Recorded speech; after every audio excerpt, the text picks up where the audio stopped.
Hello, good afternoon from sunny Quezon City.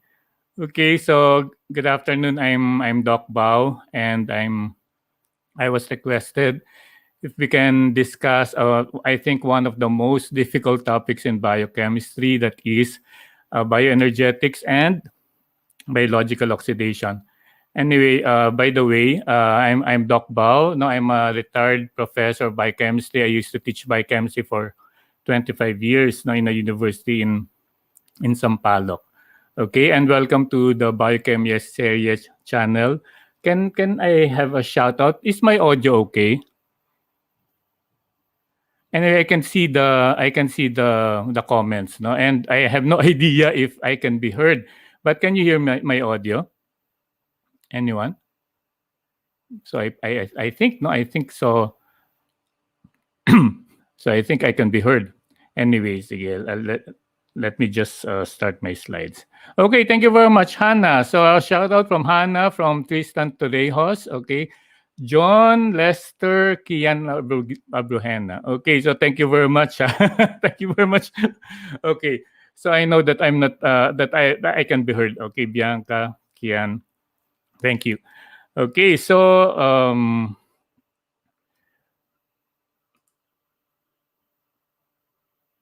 wait, okay, I cannot.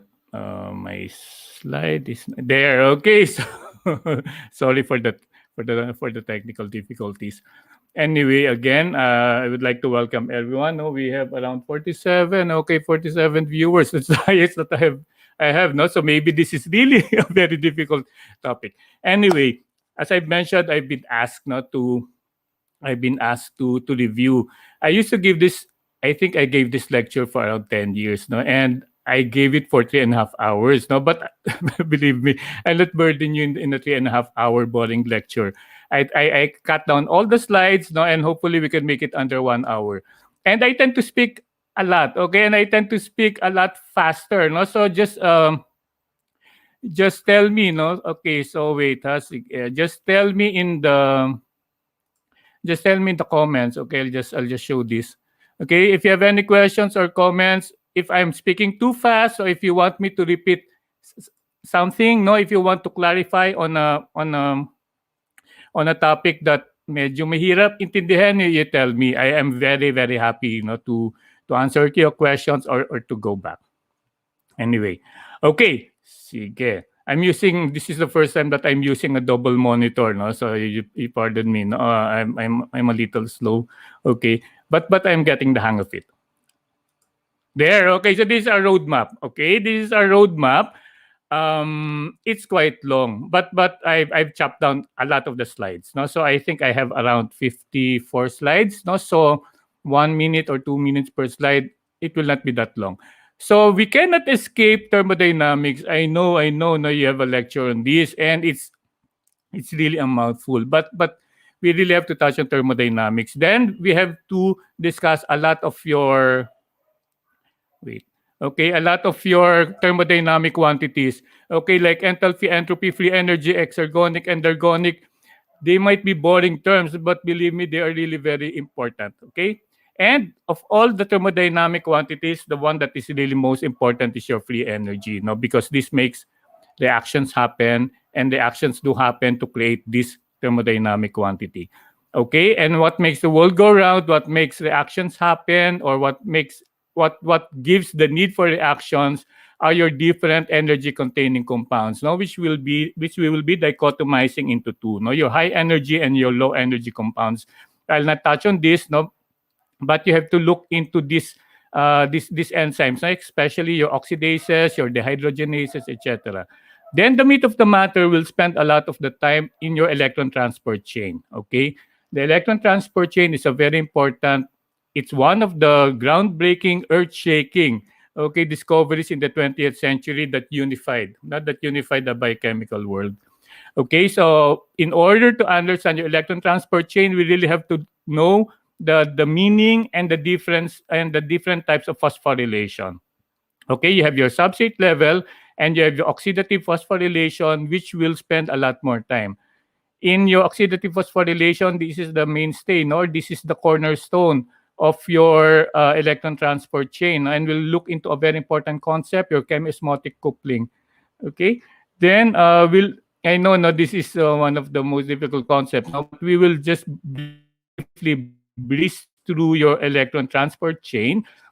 You know that it is a chain. It's like a rosary. No? It's composed of 5 beads. No, you have different supramolecular complexes. No, that is embedded in the inner mitochondrial membrane. We'll look into that, and a very important concept as well. No, your PO ratio.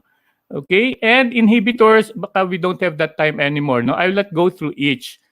Uh, I have a video, no. And once this live stream is stored and archived in YouTube, I'll put cards, no. I'll link na lang, no. I have videos on this. I uploaded my last year's lecture.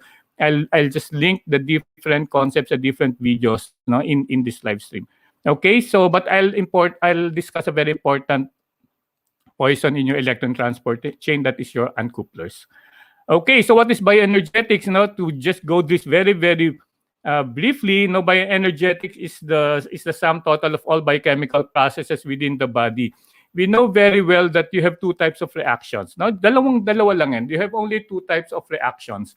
Reactions that break down things, okay, from highly complex molecules to your simple molecules. That's your catabolism. No, that's your catabolism.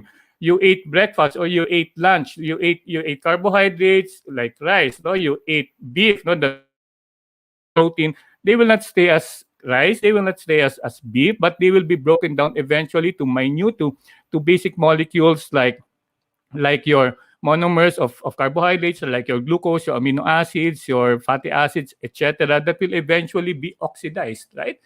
To give energy. That is your catabolism. There is a reason for this, and you know very well that we live to eat or do we eat to live? Anyone? Okay, so ask this from students. Some will answer, Doc, I live to eat. No, it's the other way around. Now we eat to live because we need our energy supplying nutrients.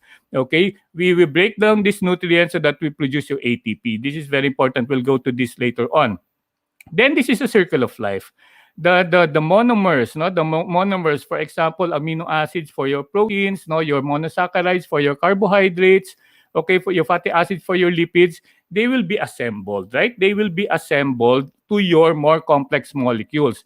But there's no such thing as a free lunch. No, you need what? You need energy. Kaya nga, this is really just circle.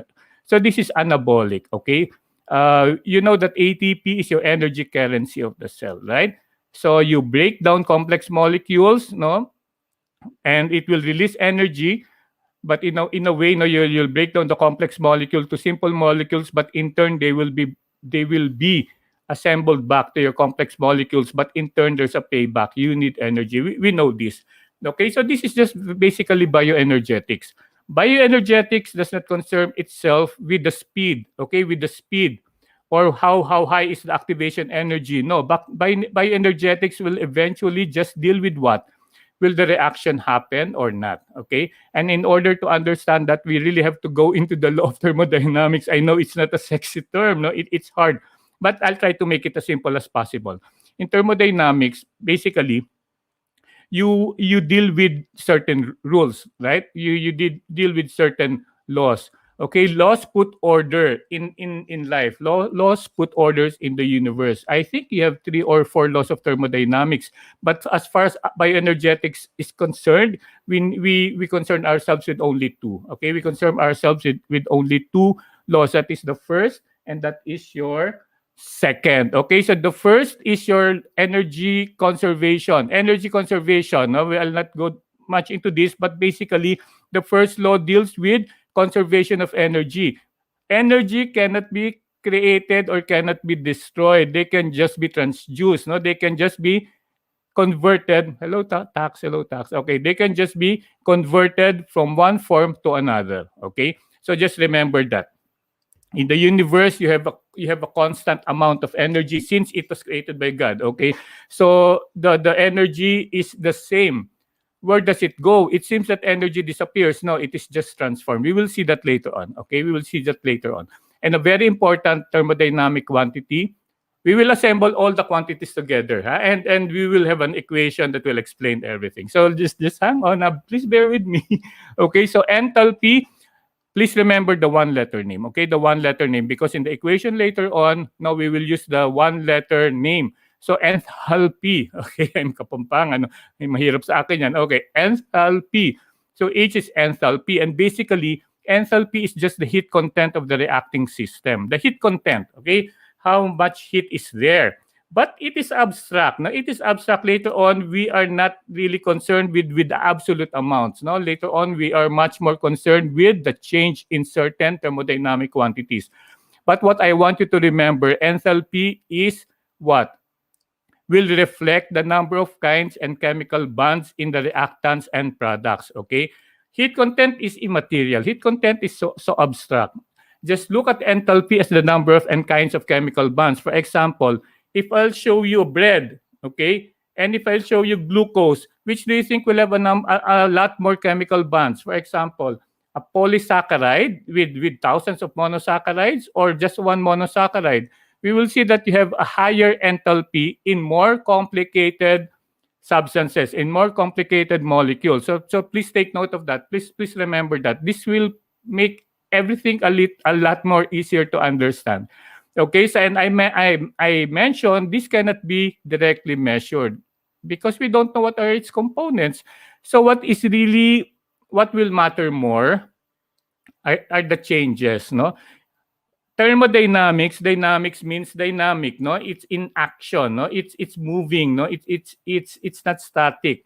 So basically, when we deal with thermodynamics, usually you have two states, the reactants and the products. Okay? So this is usually expressed in change in enthalpy or delta. I know this is not a good word nowadays, no, your delta virus. Anyway, but you know that delta means change, right? Delta means change. So in a reaction, the reacting system can either absorb heat. Once it absorbs heat, what happens? No? That the enthalpy increases. However, if the heat is released, the enthalpy decreases. Okay. I'm sure you have heard the term exothermic and endothermic. Anyone, diba? I'm sure you have heard of exothermic and endothermic that will deal with itself with enthalpy. Okay, kasi you have your endergonic, you have your exergonic, that is for G. Okay, we'll go to that later on.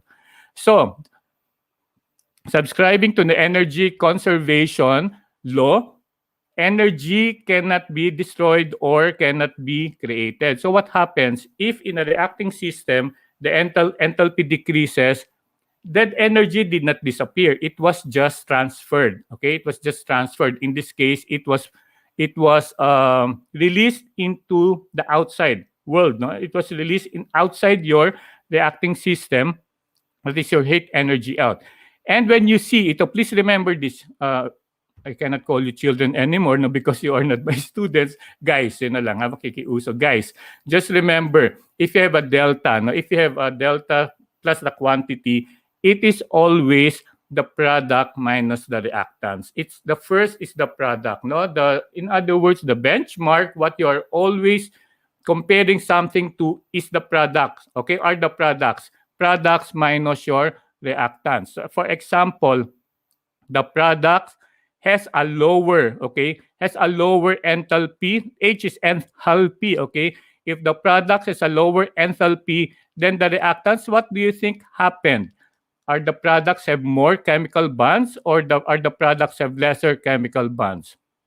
I know na medyo shy pa tayo, right? Di ko ipopost dito yung sagot niyo. Pero I want some energy from the audience para medyo interactive, para if I know that you're getting me. I know this is complicated subject. Okay, again, if the enthalpy of the products, or if the products have a more complicated structure than the reactants, what do you think? Did the enthalpy increase or decrease? Or sige, I'll make it simpler. After the reaction, the enthalpy decreases. What do you think happened? Is the product more complex or less complex?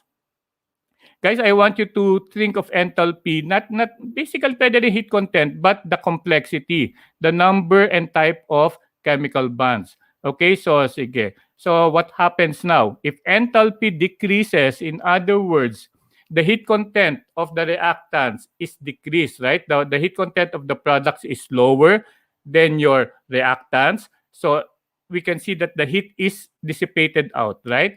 So this is exothermic, no? It releases your energy. Okay, so hello John, right? No, it's less complex.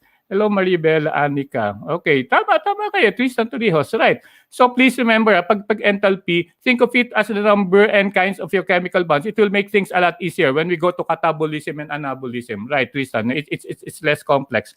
So in other words, the heat content of the products is less than the reactants, or we can say that the products will be less complicated. For example, you have a piece of wood, you burn it, okay? It's burned, no? So the heat is released, diba? It's a fuel, right? So the wood is more complicated than the ash, right? But the product is the ash, right? So the enthalpy of the ash is lesser than that of the reactants, which is the wood. So in other words, your delta H here is positive or negative. So please always remember the benchmark, okay? So if the product is less than the reactants, is your delta H negative or positive? Negative or positive?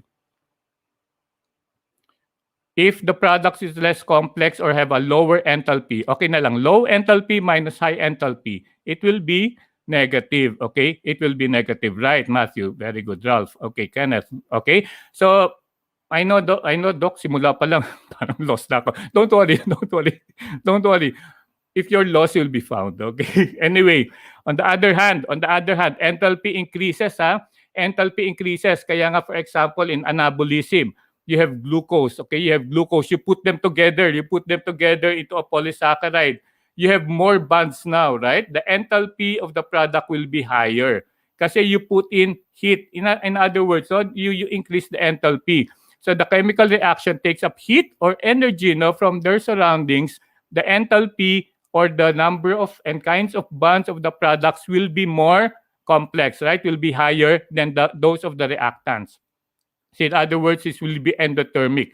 The heat content of the products is more than the reactants. So please now let's train ourselves. If you see that the term thermic, exothermic, endothermic, it will not relate to energy. It will relate to enthalpy. Okay, it will relate to enthalpy. So in this case, if the enthalpy of the products is higher, no, for example, it's more complicated, you have more chemical bonds than that of the reactants, what happens? No, the enthalpy increases. Big minus low, big minus small, that is what? That is positive. That is positive delta H. Okay? So, takeaway message, think of enthalpy as heat, no, heat content, but that's abstract. Think of enthalpy as the complexity, no, the number and quality of the chemical bonds. And that is the definition, okay, of enthalpy. So that is your energy conservation. Ito medyo kung nahirapan kayo doon, ito medyo mas complicated, no. The second law of thermodynamics, okay? The second law of thermodynamics is this: the universe is going into a state of increasing entropy, a change from within. When you entered med school, you promise that you will change, right?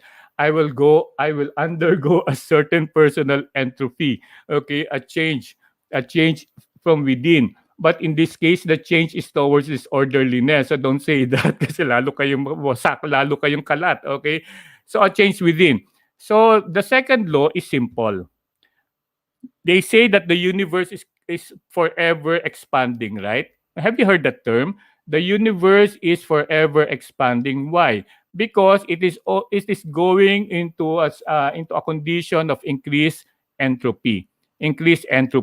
Entropy, the one letter name is S. So disorderliness. Yun na lang tandaan nyo, hindi nyo na yung makakalimutan.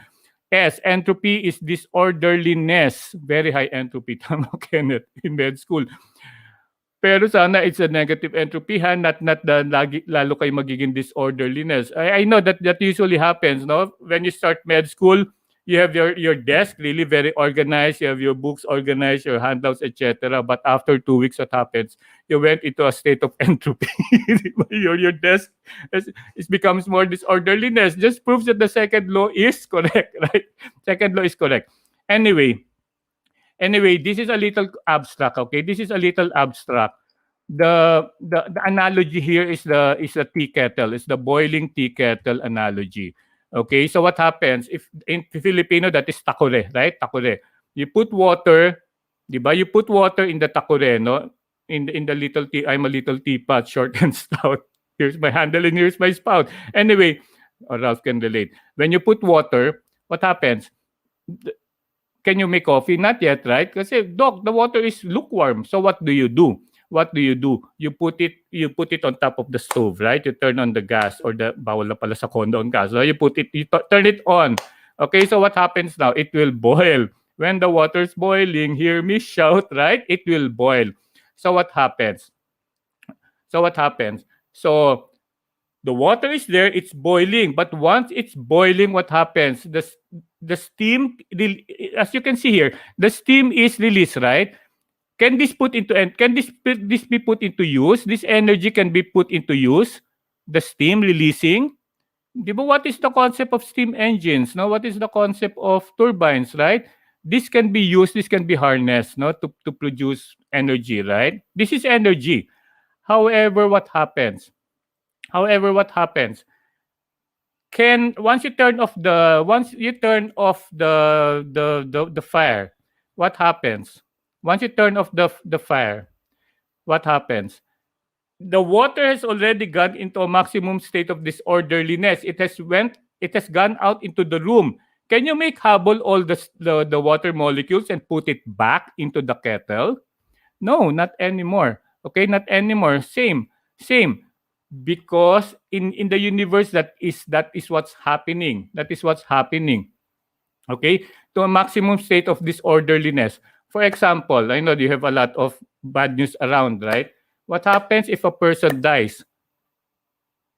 What happens if a person dies? All the tissues, all the muscles, all the organs will break down, right? It will go into a state of disorderliness, right?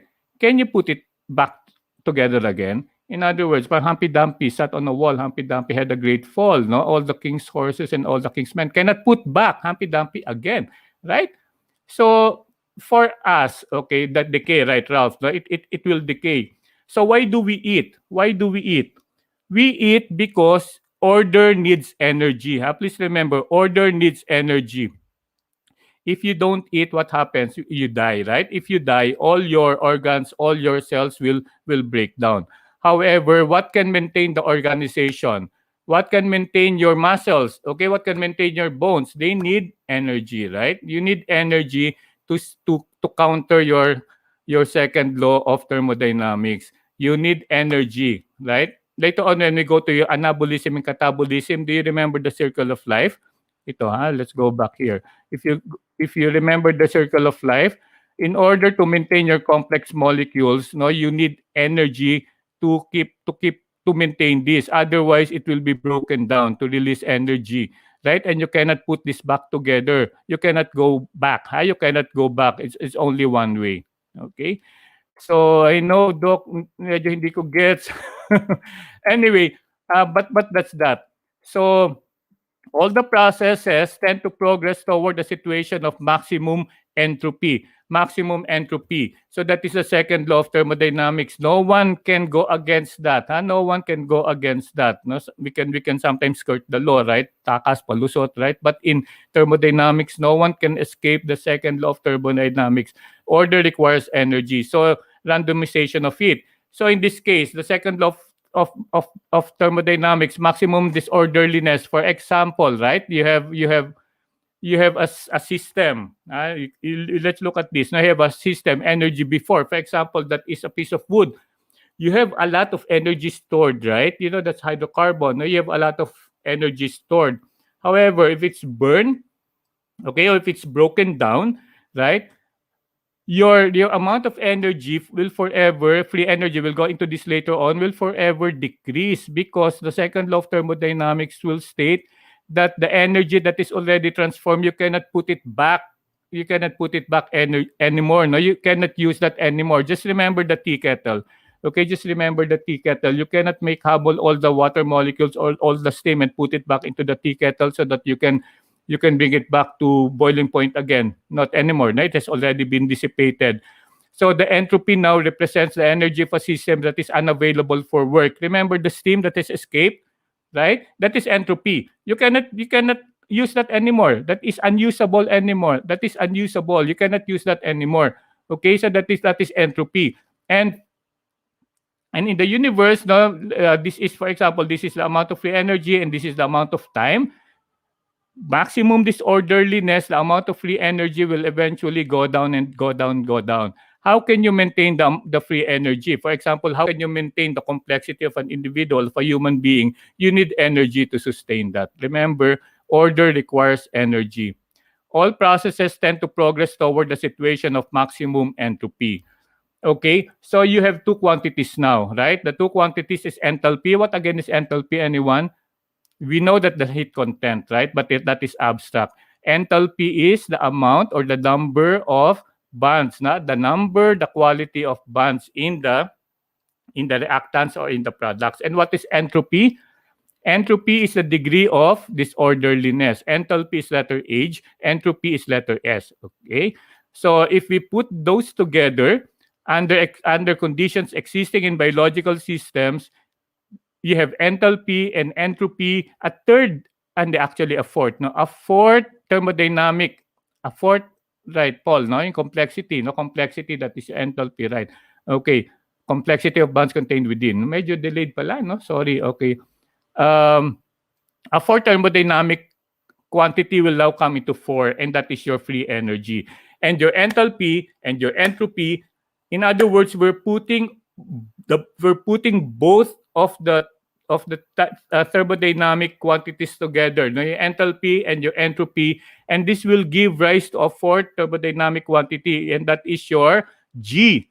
That is your G, no? This is named after an American chemist, no? Si William Gibbs. William Gibbs, okay? I forget kung kailan siya nabuhay, no? I think in the late 19th century, early 20th century. He was able to devise, okay? He was able to devise a formula that binds together or that puts together your enthalpy, your change in enthalpy. Your T is this is a thermodynamic quantity. What is T? That is your temperature. You know this. Now, this is in Kelvin. Okay? So, William Gibbs was able to correlate, no, the relationship of your change in enthalpy and the very right, Jelika, and the change in your entropy together, no, plus your temperature, and this is your equation. Okay, please do remember this equation. This will give sense to a lot of things later on. So what is G? Di ba alam niyo, bro, tuloy tayo mamaya, bro. G, do you have the energy? G, go. Go tayo ganyan, no? Para maalala niyo, okay? So G is your free energy. But again, it's better to look into the quantities as a result of changes, okay, between the products and the reactants. Absolute quantities are immaterial. So delta G means you have a change in Gibbs free energy of the system. Delta H is the change in the enthalpy of the system. Is it more complex going to simpler? Simpler going to more complex?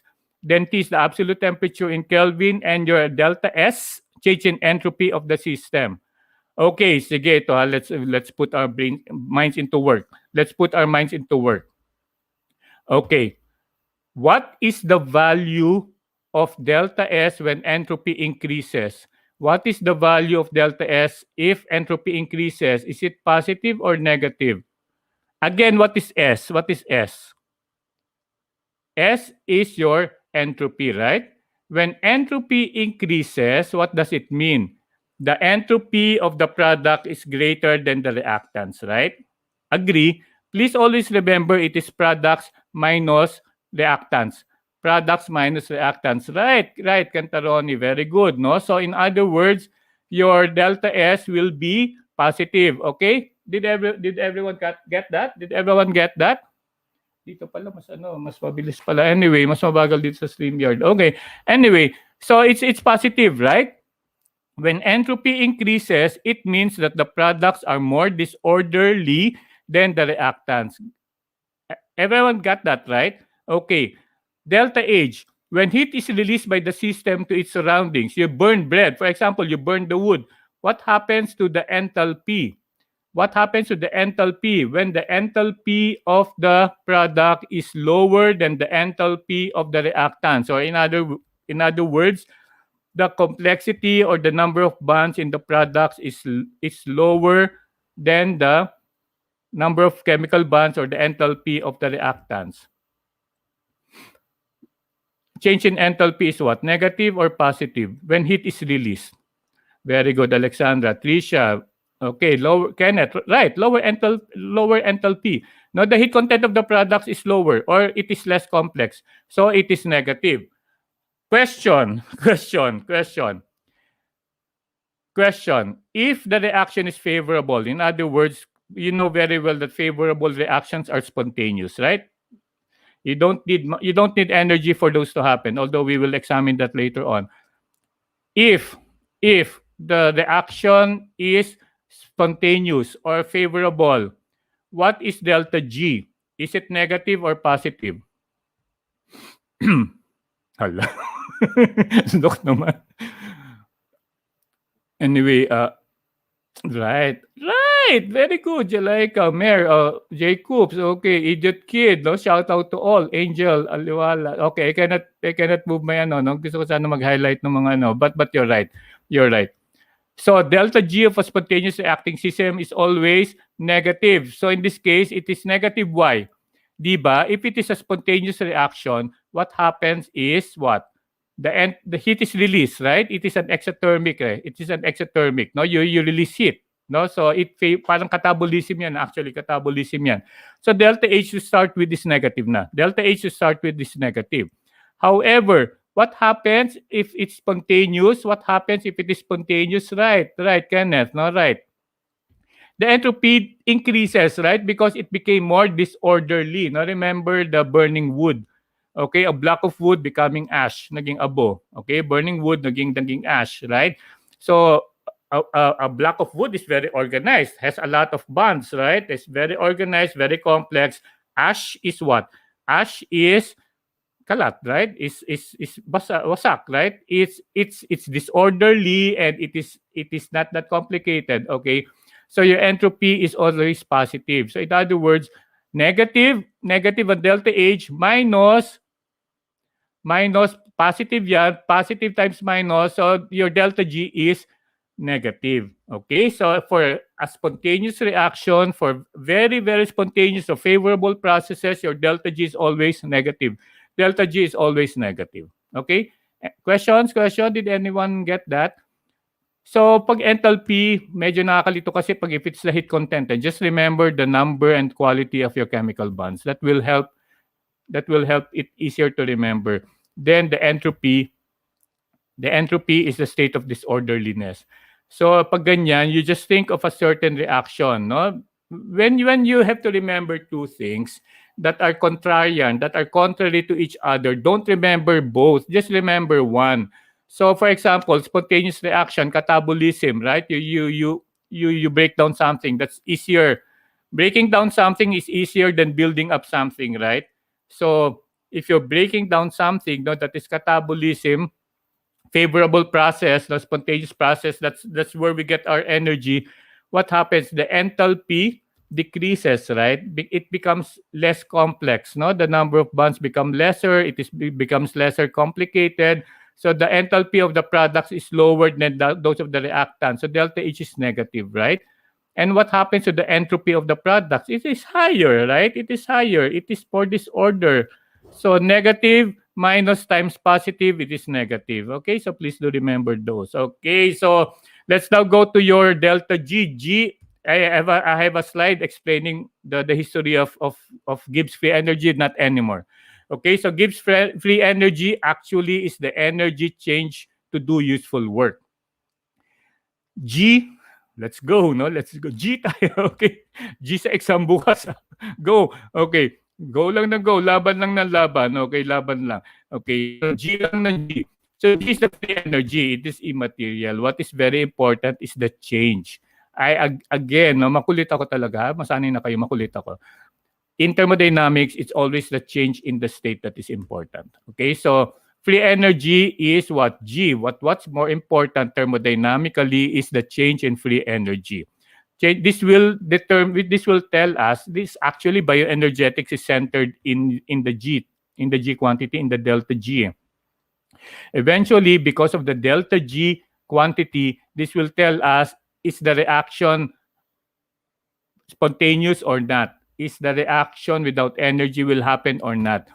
Guys, please remember, bioenergetics is concerned just determining if the reaction will happen or not, or to what extent. Not the speed, not the amount of energy, the amount of energy, yes, but not the speed, etc. Okay?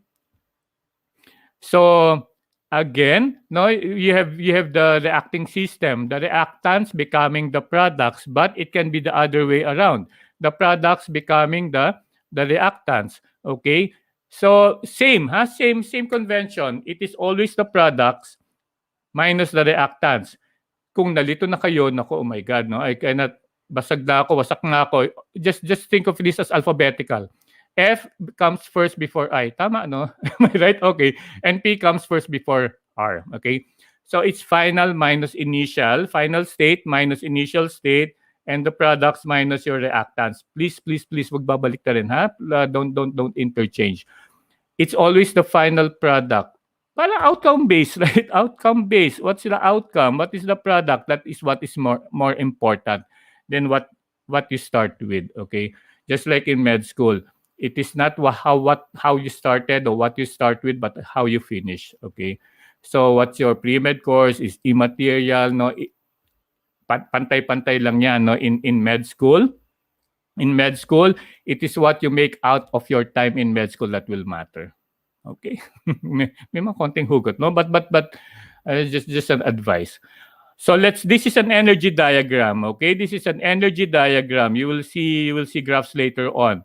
The horizontal is the time, okay? The horizontal is the time.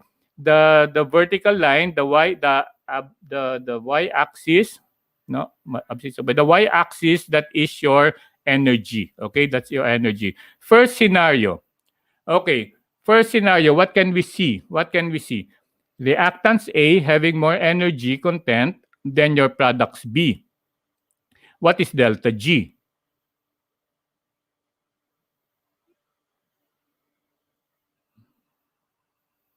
What is delta G? Then the first scenario.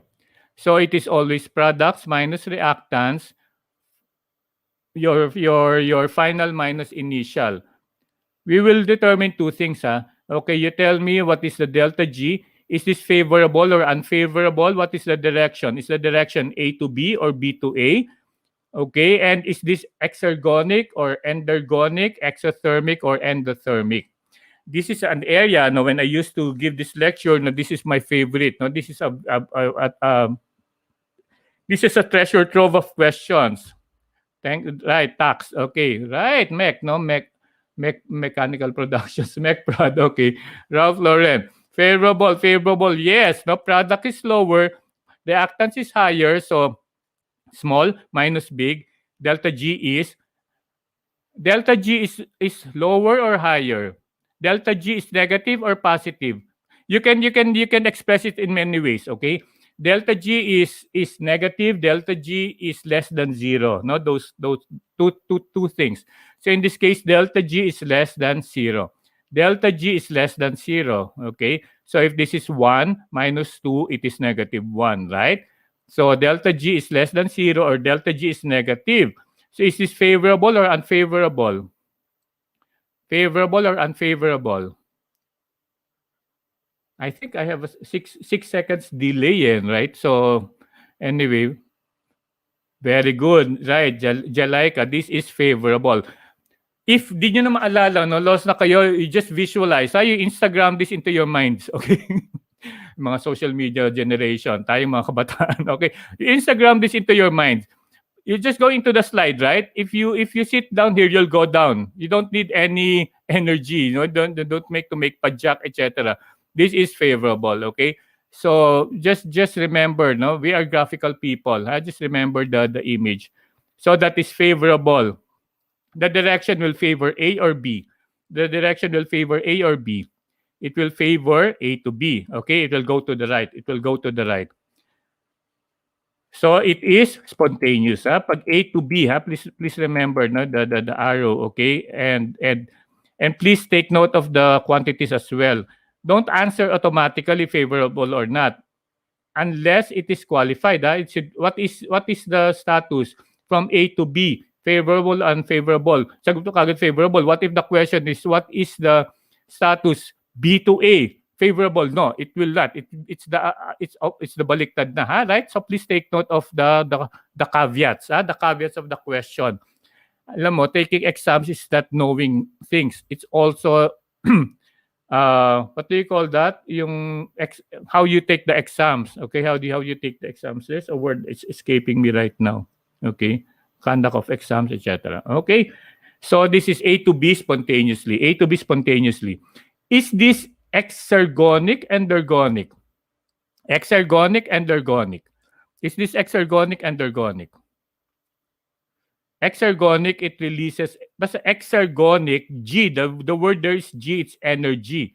If it is endothermic, exothermic, that is enthalpy. Okay? So this is both exothermic and exergonic. Okay? Exergonic and exothermic. Kasi eventually this will release heat. Right, Dayan? Okay, John, right. No, it's exergonic. Another scenario, energy diagram. The reactants and the products. The reactants and the products. So the products is higher minus the reactant. So we know that delta G is what? Delta G is what? Delta G here is the products is bigger than the reactants. The free energy content or the free energy state of the products is higher than the free energy state of the reactants. Okay, ayan, positive, very good, Jewel, no? Jewel, Caris, shout out, okay, to Camille, Paul, may question mark, Paul, but you're right, Paul, okay, you're right. It is positive. Right, di ba? We will see here, the product's higher, the free energy. So what do you think? This will not happen. How can the reaction happen? For the reaction to happen, you need to put in energy. We will look into that later on. So delta G is positive or negative? Is it less than 0 or more than 0? Okay, so two ways, positive, negative, less than 0 or greater than 0. So it is greater than 0. Is this favorable or unfavorable? Or another way of putting this is, will this be spontaneous or non-spontaneous? Spontaneous or non-spontaneous? This is unfavorable or non-spontaneous. The thing, what can make this happen is you have to input energy. Jacob's right, no? Positive more than 0. And the reaction goes to the right or goes to the left, no? Regardless of the arrow. The reaction goes to the right or goes to the left? To the left, to the left, or to the right, to the right? It goes to the left, It goes to the left. It's the opposite. Okay, and will it be spontaneous A to B? Will it be spontaneous A to B? Or B to A? It will go to the left, right? So B to A will be spontaneous. So it can be spontaneous, but the opposite direction. The opposite direction. So on the other hand, this is not exergonic because it will not release energy. In turn, on the other hand, on the contrary, it will need energy. No, you need to input energy to make this happen. So this is endergonic, and it will not release heat, but it will have to take in heat or in the form of energy. So this is endergonic and endothermic, right? Tax, right? Spontaneous B to A, right, Danica? No, B to A.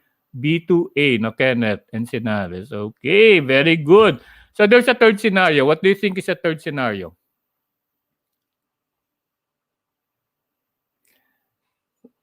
The third scenario is if the free energy content of the products and the reactants are the same. Okay? If the free energy content of the reactants and the products are the same. But mind you, children, students, mind you guys, it does not mean the concentration. No. It's not the concentration. It is the free energy content. Free energy content. Kasi in equilibrium, the law of mass action, you might have more of the reactants, then you have less of the products, but you have two arrows, right? But it will go into a state of equilibrium wherein the free energy content of both the products and the reactants are the same. So what is delta G? Popsicle. Okay. Tristan Torrios. Right. Matthew. J. Andrew Reyes. In equilibrium, so delta G is 0. Delta G is 0. Favorable or unfavorable? Neutral. Okay. Neutral. Direction is, what's the direction? It will say put, no? It's equilibrium. It will not favor any direction. It will not favor the reactants or will not favor the products. No? It will be the same. But mind you, not the concentration, but the free energy state. The free energy state. Okay, so it's at equilibrium. So it's at equilibrium. It's neither endergonic or endothermic. Okay. So I'd like you to remember this. So because of this, because of the state of equilibrium, we will know how much reactants, how much products will be there. And the state of equilibrium, delta G is another way. The standard free energy change of a chemical reaction is simply an alternative mathematical way of expressing its equilibrium constant. Right? Di ba you know your KEQ, etc., your equilibrium constant, your delta G is also capable of telling us where is the equilibrium, where is the state of equilibrium because of this state. Okay, so it's better to standardize everything. Okay, so this is just a matter of semantics because sometimes you will see this. You have delta G, then you have your naught, and you have your prime. This will just tell us that a mathematical way of expressing a chemical reaction's equilibrium constant. If you see delta G naught prime, this is the perfect. No, this is the perfect state. You have 1 molar concentration of the reactants at standard pressure, standard temperature. If you have physics, in the past, in pre-med physics or miski analytical chemistry, etc., you know this, okay? pH of 7. Again, yung thermodynamics or bioenergetics has nothing to do with speed or the route of the reactions. It might be one step, or it might be the whole Krebs cycle. It's not concerned with that, okay? How fast, okay, or how many steps, may stopover ba siya, etc. No, it's not the concern, okay? It's not the concern. So let's now go into energy coupling. Again, what do we say again if your delta G is less than 0? Anyone? If delta G is less than 0, is this spontaneous or not? Is this spontaneous or not? Delta G is less than 0. Sige, I have to wait for a while, ano? If delta G is less than 0, looking at the block, what happens? Now, this will, if there's no string, this will slide down, right? This will automatically and spontaneously happen. Yeah, very good. Okay, I'm just seeing it now, no? Spontaneous, no? If there's no string and this is well oiled, okay, and lubricated or with wheels, this will go down, right?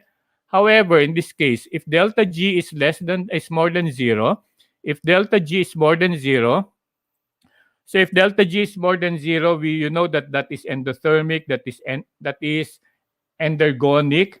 It requires energy, right? It will not happen, right? It will not happen. It is not spontaneous. You have to pull it up. No, you have to pull it up. You have to pull it up. So, can we, if I'm going to ask you, no, if I'm going to ask you, okay, there's a delay. If I'm going to ask you, can we use the free energy released by this reaction to make this reaction happen? Can we use the change in free energy or the energy released by this side to make this happen? Yes, Kenneth, you're right. Yes, Jelika, you're right. From here we can see because this is bigger, right? This is bigger, this is heavier. So physics na to, right? Yung pulleys, etc. So this can pull this up because this is bigger. This can happen if your exergonic reaction is higher, okay? Will release a lot more energy than the amount of energy needed by your endergonic endothermic reaction. So that is your energy coupling. So this is exergonic, this is endergonic, but you can put them together to make it happen. Kentaroni. Right, very good. additive property. No, that's the next slide. Sige. So, this is another representation. Okay. This is additive, no? You add this, you add this. In coupled reactions, your delta G are additive. In other words, you'll just get the mathematical result, okay? The arithmetic result. But there's a caveat, children, there's a caveat. The products and the reactants of each individual reaction should be arranged in the way that the intermediate can be cancelled out. Okay. Again, if I'm going to repeat this, this is additive. No, you just get the arithmetic sum. Just get. No, it's additive. No, you just get the sum, the arithmetic sum, provided that the individual products and reactants, or that the reactants and products of the individual reactions are arranged in such a way that a common intermediate is cancelled out. A common intermediate are cancelled out, like this one. In this case, no, the B is cancelled out. You only have the overall reactants, which is A, and the overall product, which is C. The B is cancelled out. Otherwise, if you have the intermediate product in the same side, it cannot. You have to shift. You have to flip. You have to flip one of the reactions for the intermediate reactants, or the intermediate to be cancelled out accordingly. Okay. Are you following? Do I speak too fast? Grabe, bagal pala natin. No? Anyway, ito lang medyo matagal, no? Kasi you need a lot of explaining. So, putting it graphically, if we're going to look at this, and you have a specific example. You have a specific example. Ang hirap kasi we have a delay, ha? You just bear with me, ha? If I might disconnect because there's a delay. But I'll just do it just how I teach it face to face, okay? Face to face.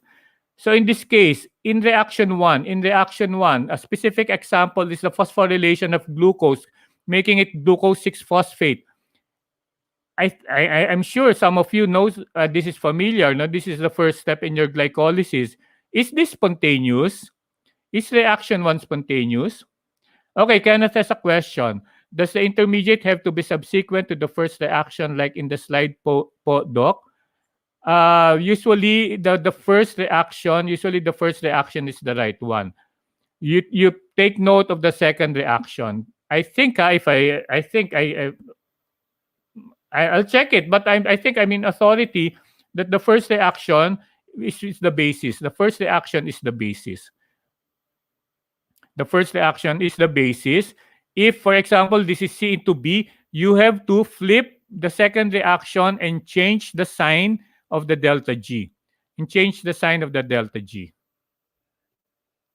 Did I answer your question, Kenneth?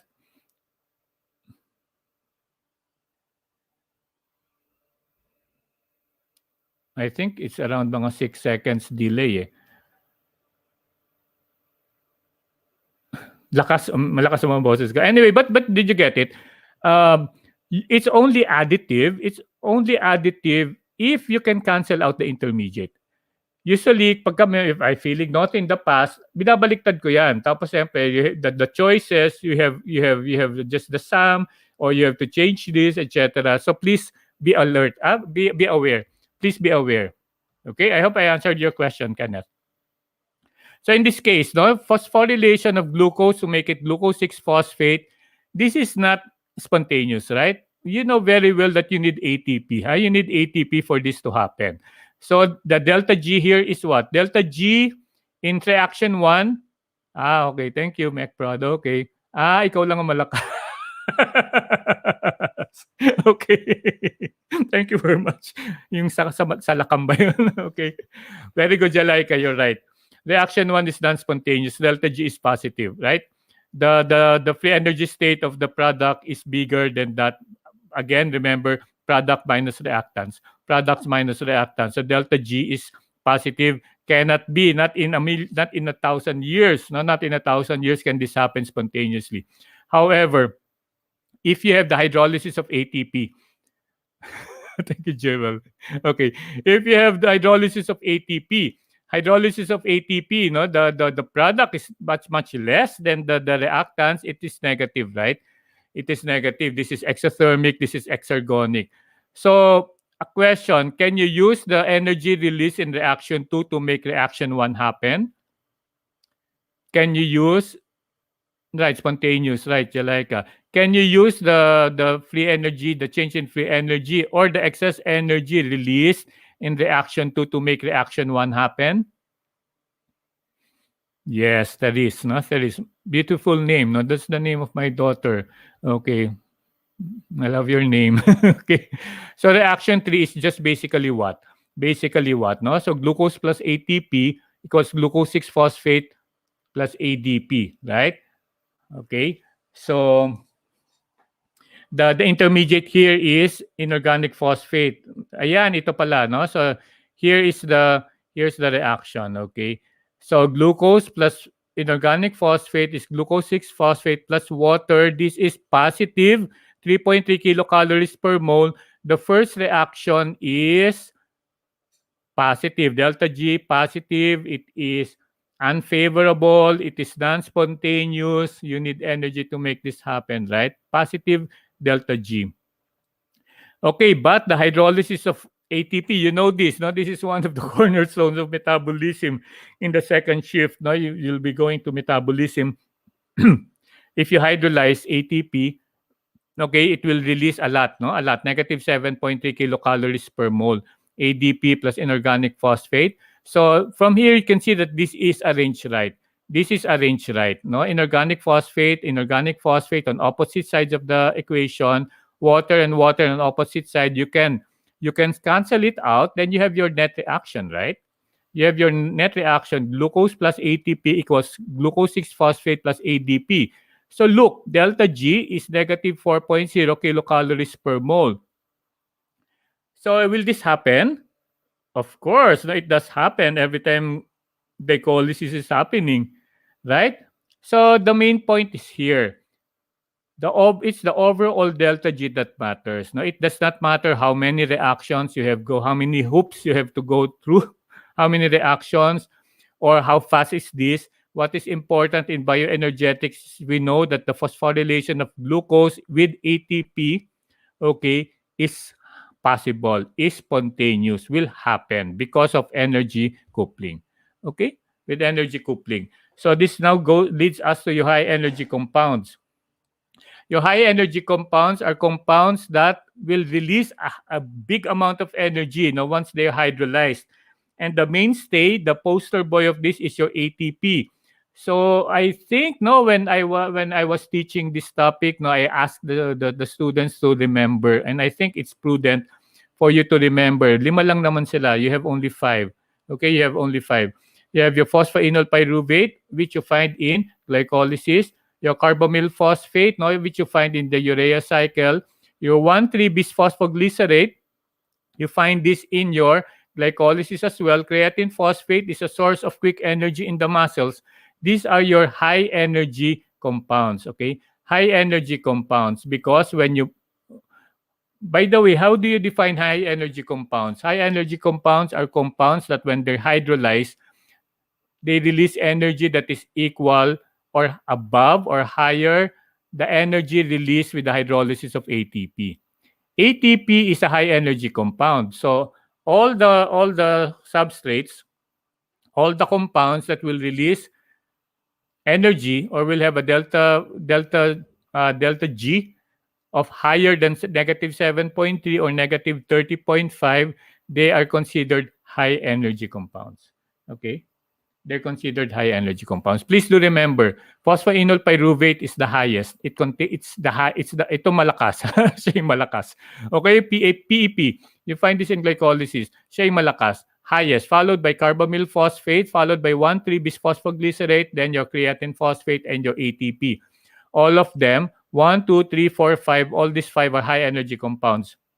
If you have high energy compounds, you have low energy compounds. Okay, your low energy compounds are compounds that will release energy that are lesser than the energy released by the hydrolysis of ATP. Don't remember this anymore. Okay, you know that most of these are intermediates in your glycolysis, right? Pyrophosphate. And please don't be confused. Don't be confused. Phosphoenol pyruvate is different from pyrophosphate. Okay, we know that they have a lot of P's, but sometimes students get confused. Ano nga ba yun? Pyrophosphate ba? Phosphoenol pyruvate yung malakas. Okay. Okay. Anyway. So that's that. Don't remember this anymore. Just remember this five. Okay. Please take my advice. So this another energy diagram. Another energy diagram. If I'm going to ask you, students, if children, tawagin ko na nga kayo mga anak, if I'm going to ask you, can you hydrolyze phosphoenol pyruvate to phosphorylate glucose to glucose 6-phosphate? Is phosphoenol pyruvate, the energy released by the hydrolysis of phosphoenol pyruvate, enough to phosphorylate glucose to glucose 6-phosphate? Sorry, no. I revised.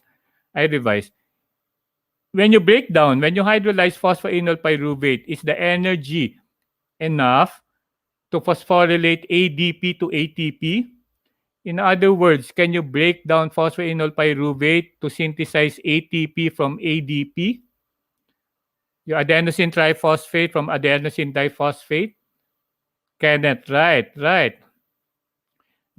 So in other words, you look in the scheme of things. You look in the scheme of things. If in the energy diagram, the high energy compound is higher than ATP, it can be broken down to synthesize your ATP from ADP. So please do remember the hierarchy. Yes. The hierarchy. Phosphoenol pyruvate, carbamyl phosphate, 1,3-bisphosphoglyceric creatine phosphate. This can be hydrolyzed to synthesize ATP from ADP. Okay. But can you break down glucose 6-phosphate to synthesize ATP from ADP? You cannot. You cannot. It's the other way around. You need ATP to phosphorylate glucose to glucose 6-phosphate.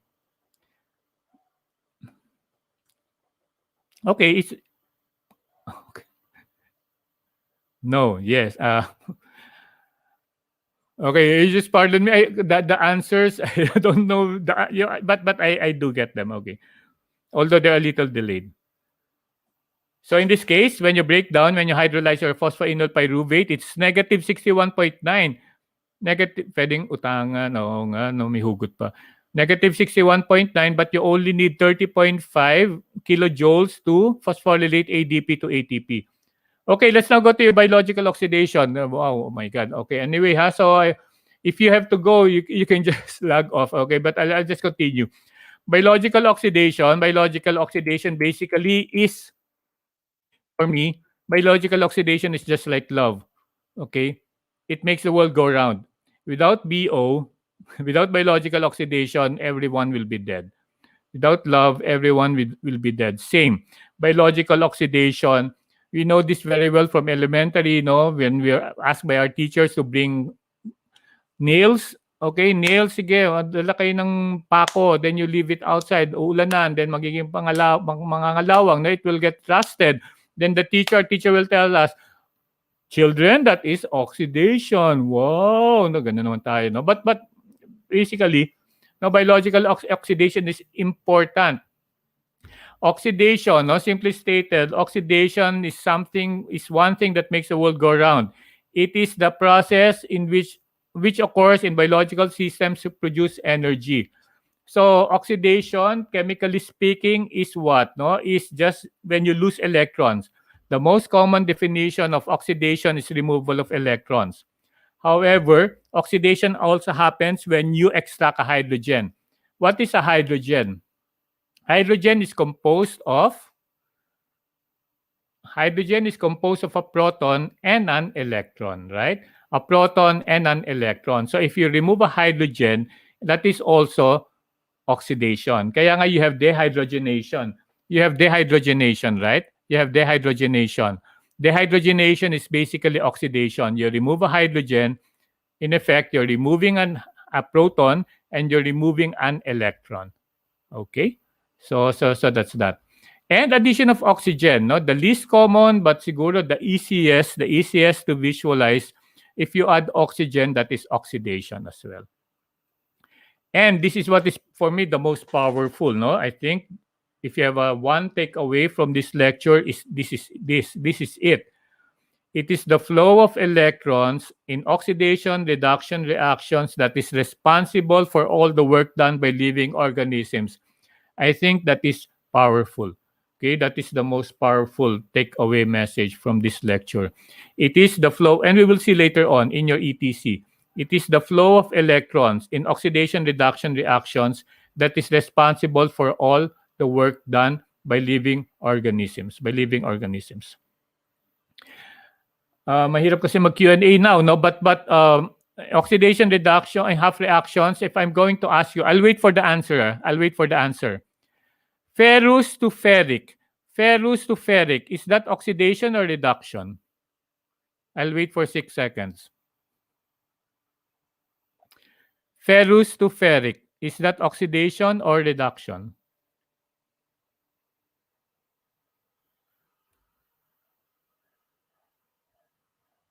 You can still hear me.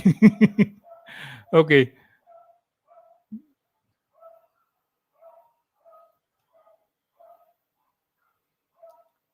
Ferrous to ferric.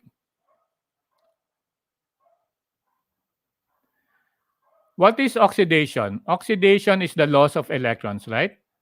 Aliana and Cantarone, I think you're right, okay?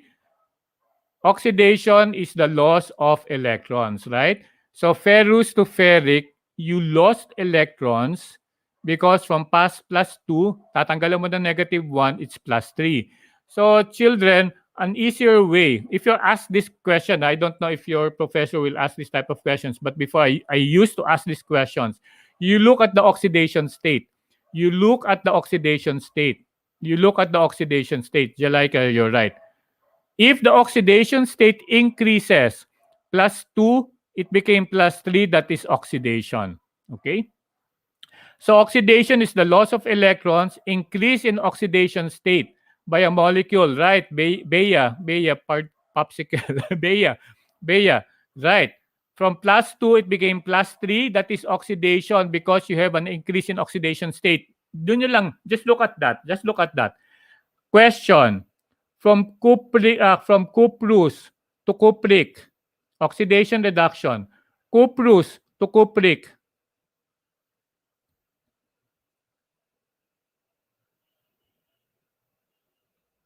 Okay, cupric to cuprous, +2 to plus, that is reduction, right? But my question is, cuprous to cupric, copper +1 becoming copper +2, copper +1 becoming copper +2. Maria Janina, you're right. No, it is oxidation. Oxidation siya pa rin. Please look at the oxidation state. The charge, the oxidation state. Okay? But if it is cupric to cuprous, your oxidation state decreases, that you have a reduction in the oxidation state, that is reduction. Okay? One last question. Ferric to ferrous. Ferric to ferrous. Last question. Ferric to ferrous.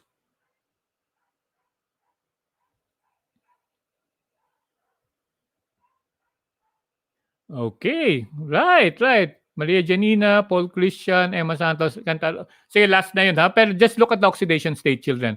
Just look at the oxidation state and you will not be lost. Okay? You will not be lost. Dok, paano ko maalala yun? Reduction in oxidation state. Bumaba yung oxidation state, reduction. Okay? So can be described in terms of two half reactions. So this one, ferrous to ferric is oxidation. No? You release your electron. Okay?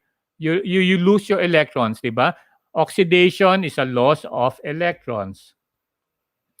Cupric to cuprous is reduction. Okay, cupric to cuprous is reduction. You gain an electron. You gain an electron. So anyway, baka malito kayo dito, not this anymore, no? But this is the equation.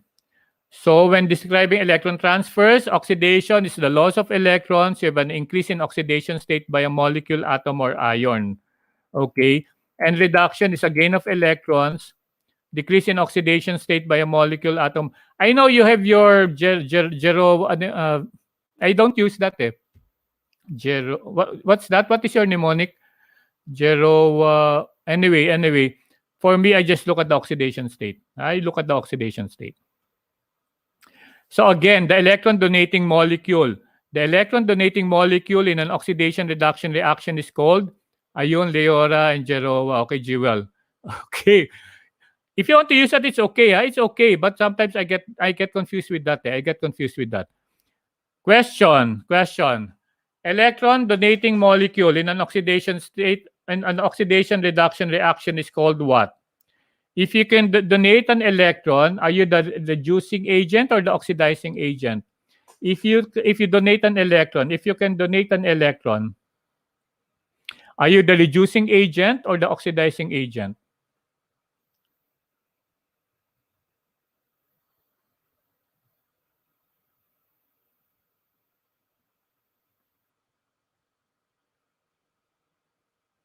Hirap, no? Mahirap pala pag may delay. Anyway, if you are the electron donating molecule, you are the reducing agent. Very good, John. Very good, Jillian. Thea, right? Because you are oxidized. You are oxidized. When you lose electrons, you are oxidized. You can donate electrons. You are the reducing agent, right? If you can accept electron,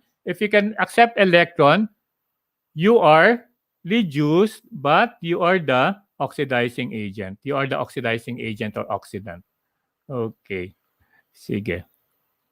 So for biological oxidation, how do molecules lose electrons? Molecules lose electrons directly as electrons. Molecules lose electrons directly as electrons. As what we have said kanina, no, your ferrous to ferric, no, it's oxidation, so it loses electrons. Okay, so directly as electrons. This is one of the most common. And as I mentioned a while back, molecules lose electrons as hydrogen atoms. Okay, a hydrogen atom consists of a proton plus a single electron. So in dehydrogenation reactions, if you lose a hydrogen atom, that is also oxidation because a hydrogen atom contains an electron. Okay, contains an electron. And this is very important as hydride. What is a hydride? A hydride is a hydrogen atom with 2 electrons. Hydrogen atom with 2 electrons. That is your hydride. This occurs in the case of, okay, we'll look at this later on. NAD-linked dehydrogenase. But I'm saying it now. When you see NADH, NADH can lose electrons in the form of hydride. Yan lang naman yan eh. Your NADH in the form of hydride. So please associate them now. Your NADH, your NAD, NADPH, they lose electrons in the form of hydride. A hydride is a hydrogen atom with an additional electron. So in other words, it's a hydrogen atom with 2 electrons. And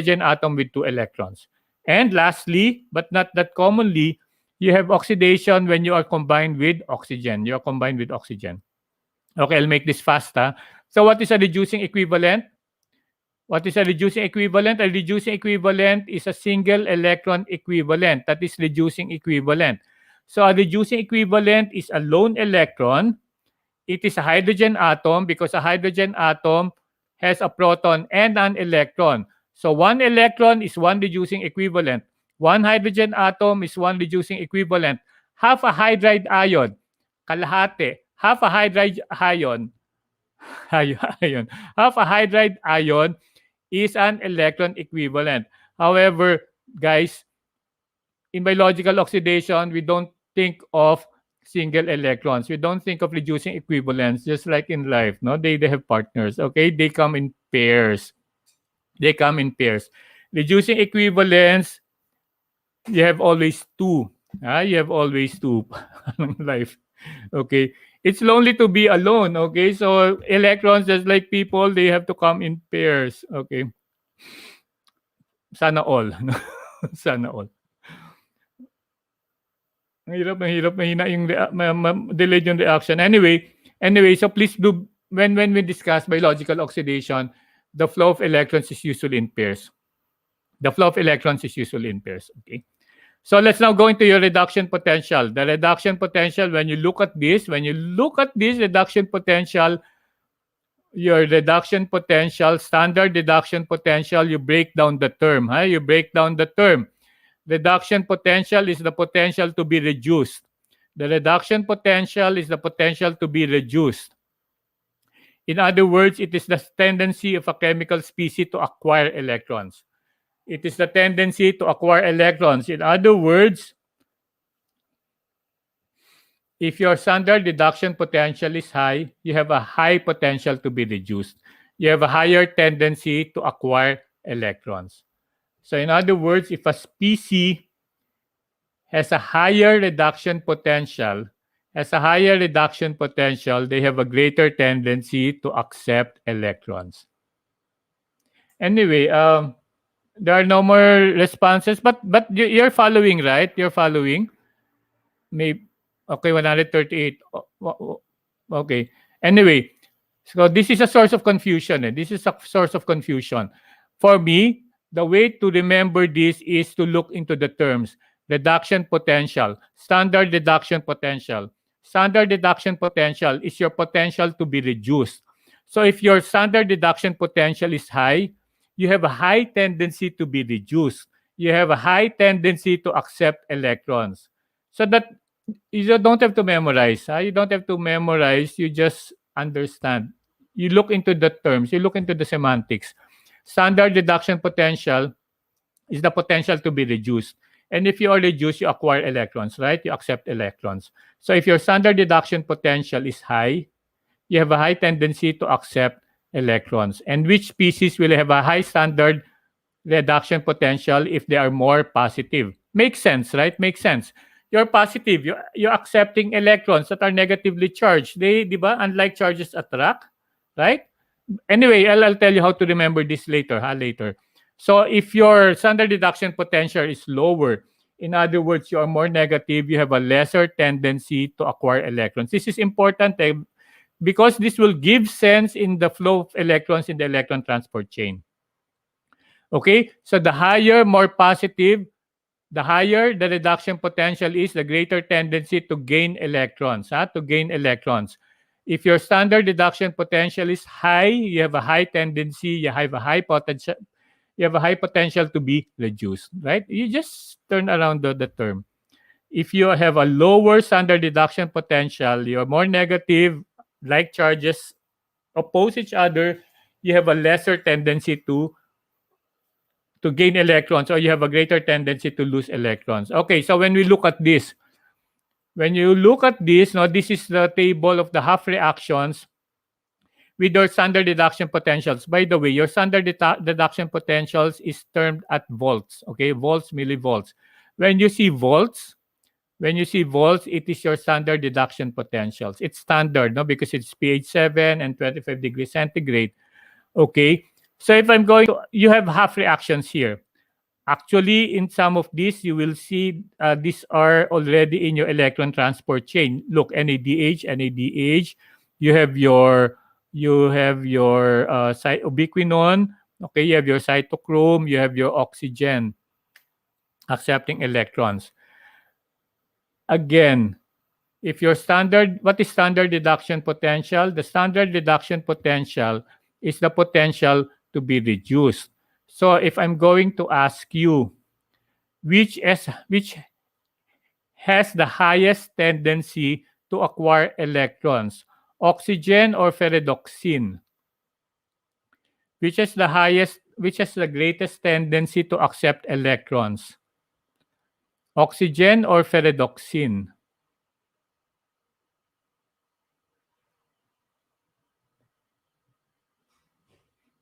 The one that has the highest the standard deduction potential, or the more positive, will have the greatest tendency. Very good, Paul. Very good. Alexandria, Vanessa. Yun pala eh, no? You're getting me. You're getting me. Anyway, right. So just look at this. The more positive you are, the higher your standard deduction potential is. Right? Standard deduction potential. You can be positive. You can be negative. Eh. Your standard deduction potential is your potential to be reduced. So the more positive you are, the greatest tendency for you to acquire electrons, right? So if I'm going to ask you, which has the lowest standard deduction potential? The one that has the most negative, right? In this case, it's ferredoxine. Ferredoxine has the least tendency to acquire electrons, right? Because it's negatively charged, right? Right? So if I'm going to ask you, which is the most potent reducing agent? Which is the most potent reducing agent, or which is the most potent reducing agent?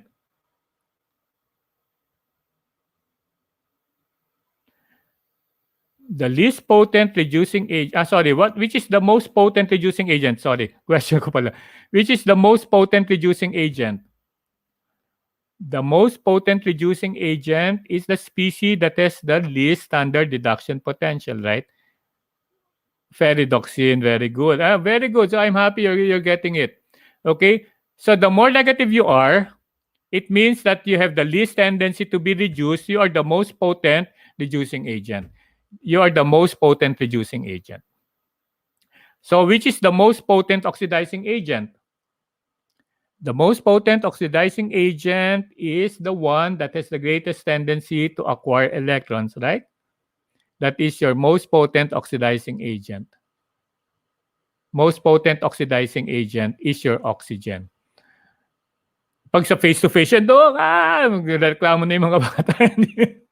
Anyway, just remember this. Just remember this. The final electron acceptor. The final electron acceptor is oxygen. Have you ever wondered why we need oxygen to breathe? Di yan parang kanta ni John Legend na I'm breathing underwater but I'm just fine. No, you cannot breathe underwater. You need oxygen because you need oxygen eventually as the final electron acceptor. Look, oxygen is the final electron acceptor because it is the highest standard reduction potential. It has the greatest tendency to be reduced. So in other words, sa dulo na siya, it's at the end of the line. At the end of the line, because it's the one that's going to accept the electrons last. So it should be the one that will acquire the electrons the most. The best electron acceptor is oxygen. So it cannot be the most potent reducing agent because oxygen is the one that will accept the electrons. It is the one that will be reduced. So it's the most potent oxidizing agent. I hope you're getting it. No, mahirap yung communication. Anyway, just please do remember, ferredoxine, the one that is the most negative is the most potent reducing agent. Makes sense, right? Electrons are negatively charged. If you're mostly negative, you have a lot of electrons to give. That's how I remember it. Clear? Okay. Anyway, yung least potent not anymore, ha? Don't anymore remember. Just remember, the more negative you are, the more potent reducing agent you are. Okay? The more most potent reducing agent you are if you are the most negative. But if you are the most positive, you attract electrons really, really well, right? Just like oxygen. Please remember oxygen. Oxygen is the final oxygen acceptor, is the final electron acceptor. Later on in the electron transport chain, this will make it clear. Para magkakaroon tayo ng realization, epiphany, oh wow, that's why like love we need oxygen. We need oxygen because it is the final electron acceptor. Okay? So if we're going to look at this, where is the flow of electrons? Going up or going down? Just like in an electric current, no, I'm sure in high school you have physics, no, or you studied the concept of electricity. Will the electrons go from ferredoxine to oxygen or from oxygen to ferredoxine? Going up or going down? Very good, Ali. Up. Tax, right, up. Going up. From the most negative, it will go to the most positive, which is oxygen, which is the final electron acceptor. Later on, when we go to the electron transport chain, you can see NADH, right? From NADH, then you have your ubiquinone, then you have your cytochrome, right? Then you have your oxygen. Diba, diba, diba? So that's that towards oxygen. Right. So in the standard reduction potential in the electron chain, no, so these are the participants in your electron transport chain. You will see, and we will see later on that electrons will flow, okay, from your NADH going to your ubiquinone, going to your cytochrome, cytochrome, cytochrome, eventually to your oxygen, which is the final oxygen acceptor, right? So the flow here is going down or going up in your electron transport chain. Is it from NAD to oxygen or from oxygen to NAD? So in this case, it is going right, John. Okay. Oh my God. Oo nga po, no? Mm-mm. So in this case, it's down, right, Ali? No, it's going down. From the most potent reducing agent to the most potent oxidizing agent, it's going down. Okay. Very good. Very good. I'm happy that we're getting it. So let's now go to oxidative phosphorylation. Anyway, the succeed. Is the culmination of all energy-yielding metabolism in aerobic. Okay, sorry. Let us now explore this crucial biochemical phenomenon up close and personal. Wait. Okay, sorry. Sorry. There's the embedded audio. There's the embedded audio. Okay. So let's now go into your substrate level versus oxidative phosphorylation. I'll make this fast. Anyway, the most difficult parts naman really is bioenergetics eh. That's the medyo pinakamasalimuot, pinakasalimuot because it needs a lot of analysis. In this case, this is a little easier na. Okay? So what's the main difference between substrate level and oxidative phosphorylation? Phosphorylation is what? Just the addition of your phosphate group. Okay? So for example, in this case, you have your ADP, you break down, no? You catabolize some of your intermediates, it will release energy, it will release phosphate. Boom, you have your ATP. No, that is substrate level. Substrate level. However, you have your oxidative phosphorylation, which will require a lot more enzymes, a lot more molecules, a lot very, very complicated. So in this case, this is your substrate level. In substrate level, you just need your substrate, you need an enzyme, you need a substrate. Okay. So in this case, it might be phosphoenol pyruvate, this might be carbamyl phosphate, this might be 1,3-bis phosphoglycerate, etc. Then you need an enzyme, boom, no, you release your energy, you release a phosphate, then boom, you form your ATP. It's very, very simple. This is your substrate level phosphorylation. Where do you see this? Where do you see substrate level phosphorylation? In substrate level phosphorylation, it's not only ATP pala. No? I almost forgot. You can also form your GTP. Substrate level phosphorylation, you can see this in glycolysis. You can see this in your Krebs cycle. In your Krebs cycle, no, you break down, for example, your phosphoenol pyruvate, your 1,3-bis phosphoglycerate. Boom, you form your ATP. That is substrate level. However, in your oxidative phosphorylation, it's a lot more complicated. You need a flow of electrons. Okay, you need a membrane that is impermeable to your ions, even to your electrons. You need your membrane gradients, etc. Then you form your ATP. It's a lot more complicated, but there's a payoff. There's a payoff. Your substrate level is not that efficient. Usually, you produce only very, very few. However, in your electron transport chain, if you do an accounting, mas malaki kita. sa oxidative phosphorylation in your electron transport chain. Okay, anyway, your electron transport chain, basically what? No, this is the mainstay for oxidative phosphorylation. Oxidative phosphorylation involves two terms. You have oxidation. What is oxidation again? Oxidation is the loss of electrons. When you lose electrons, it's not electrons are lost and gone. No, they are transferred to other recipients that will pass them to other recipients that will pass them to other recipients. It is the flow of electrons. I mentioned kanina, no, the greatest takeaway message It is the flow of electrons that will eventually create all the energy that makes us alive. And where does this happen? In your electron transport chain. So you have a series of sequentially acting electron carriers, okay, most of which are supramolecular complexes, the integral proteins with prosthetic groups. You've studied your coenzymes, right? Yes, you studied your coenzymes. We have at least, I think we do have three coenzymes that are integral part of your electron transport chain. Okay? And you have three types of electron transfers. We discussed this kanina. No? You can lose electrons as electrons. We find this in your cytochromes, no? From ferric to ferrous. Okay? In your iron sulfur complexes. So you lose electrons by in the form of electrons. Then you lose electrons in the form of hydrogen, like in your complex 2, like in your ubiquinone, etc. And you lose electrons in the form of hydride ions. So hydride ions, again, please remember, it's a hydrogen atom with two electrons. It's negatively charged. And again, as a reminder, flow of electrons, you have always two reducing equivalents. You have always two reducing equivalents. So universal electron carriers, we don't have time. I think I'm taking a lot of your time anyway. No, just a few more slides. Okay. Your universal electron carriers, we discussed this from a previous lecture, no, in your coenzymes. I have also videos on this. Your universal electron carriers, no, you have three coenzymes. No, these are your pyridine nucleotides, no, from niacin. Okay, your nicotinamide adenosine dinucleotide, and your phosphate, NAD, NADP. Then you have your flavin nucleotides, no, flavin nucleotides. This is your FMN, FAD. Then your ubiquinone. This is from riboflavin. Ubiquinone is one of the three coenzymes that are not derived from your vitamins. Then your cytochromes, yung ferric to ferrous, then your iron sulfur proteins, all the same.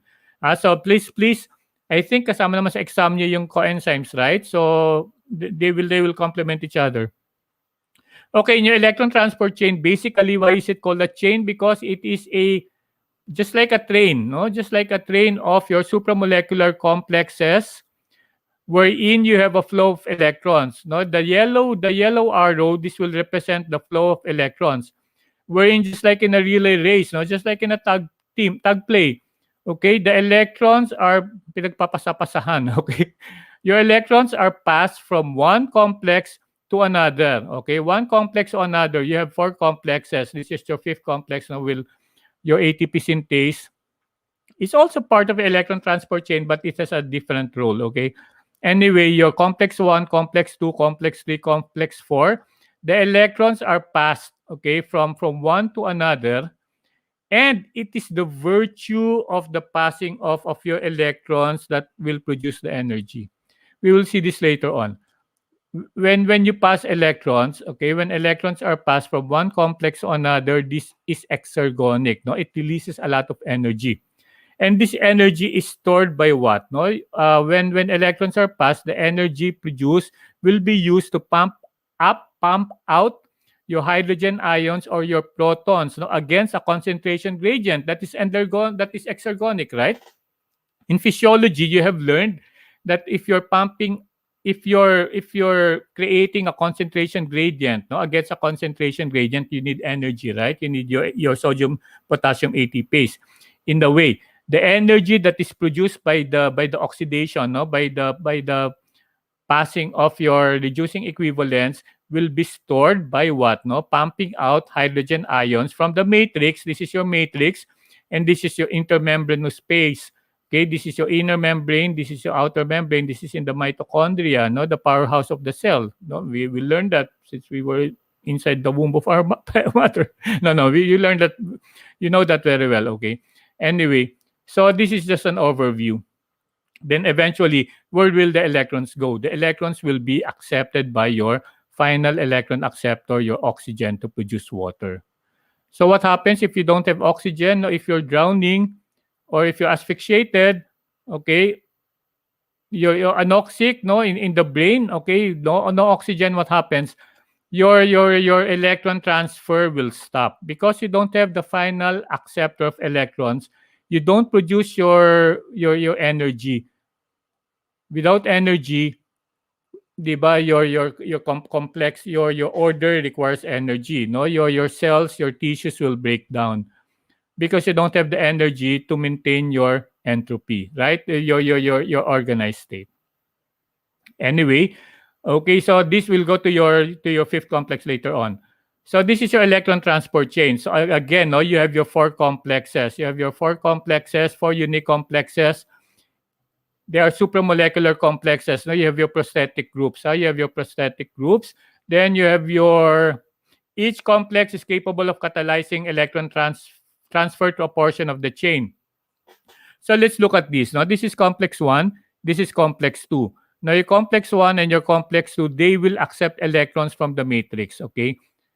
You have your NADH. No, I will go to that later on. Anyway, you have your NADH and you have your FADH2. These are two of your redox coenzymes. They're your redox coenzymes. They carry your electrons. Your NADH, your NADH, the electrons will be brought to complex 1 in the form of hydride. Now we look at that. Your FADH2 will bring electrons via complex 2. It does not follow, children. Please remember, because it is called the chain, it does not mean that electrons will flow from complex 1 to complex 2. No. Kanya-kanya yan, no? They go on separate routes. Okay, electrons from NADH will pass by your NADH dehydrogenase. Now your complex 1. Your complex 2 will accept electrons from your FADH2. But both of them will bring it to your ubiquinone. Later on we'll see. So your ubiquinone will be the final acceptor for complex 1 and complex 2. Then complex 3 will bring it to your cytochrome C, etc. Okay, so let's look at this. So these are your electron transport chain complexes. These are the names. By the way, NADH dehydrogenase is the name for complex 1. What I recommend is this. Please remember the acceptor and what will bring the electrons and what will accept, and to which, and the receiver, no, and the receiver, okay, of those electrons. For example, in complex 1, no, it accepts electrons from NADH, okay? The dehydrogenase loses electrons, but your electrons are in the form of hydrides. Again, hydride. Please remember that hydride. Complex 2, succinate dehydrogenase. Where do you find succinate dehydrogenase? You find succinate dehydrogenase in your Krebs cycle. Okay? Your succinate dehydrogenase, I think, is the only membrane-bound enzyme in your Krebs cycle. So this will now accept your electrons and will bring it to your ubiquinone, to your Q.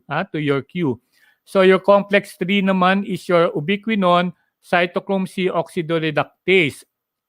Problem dito, they have a lot of names. Later on, I'll tell you how to remember.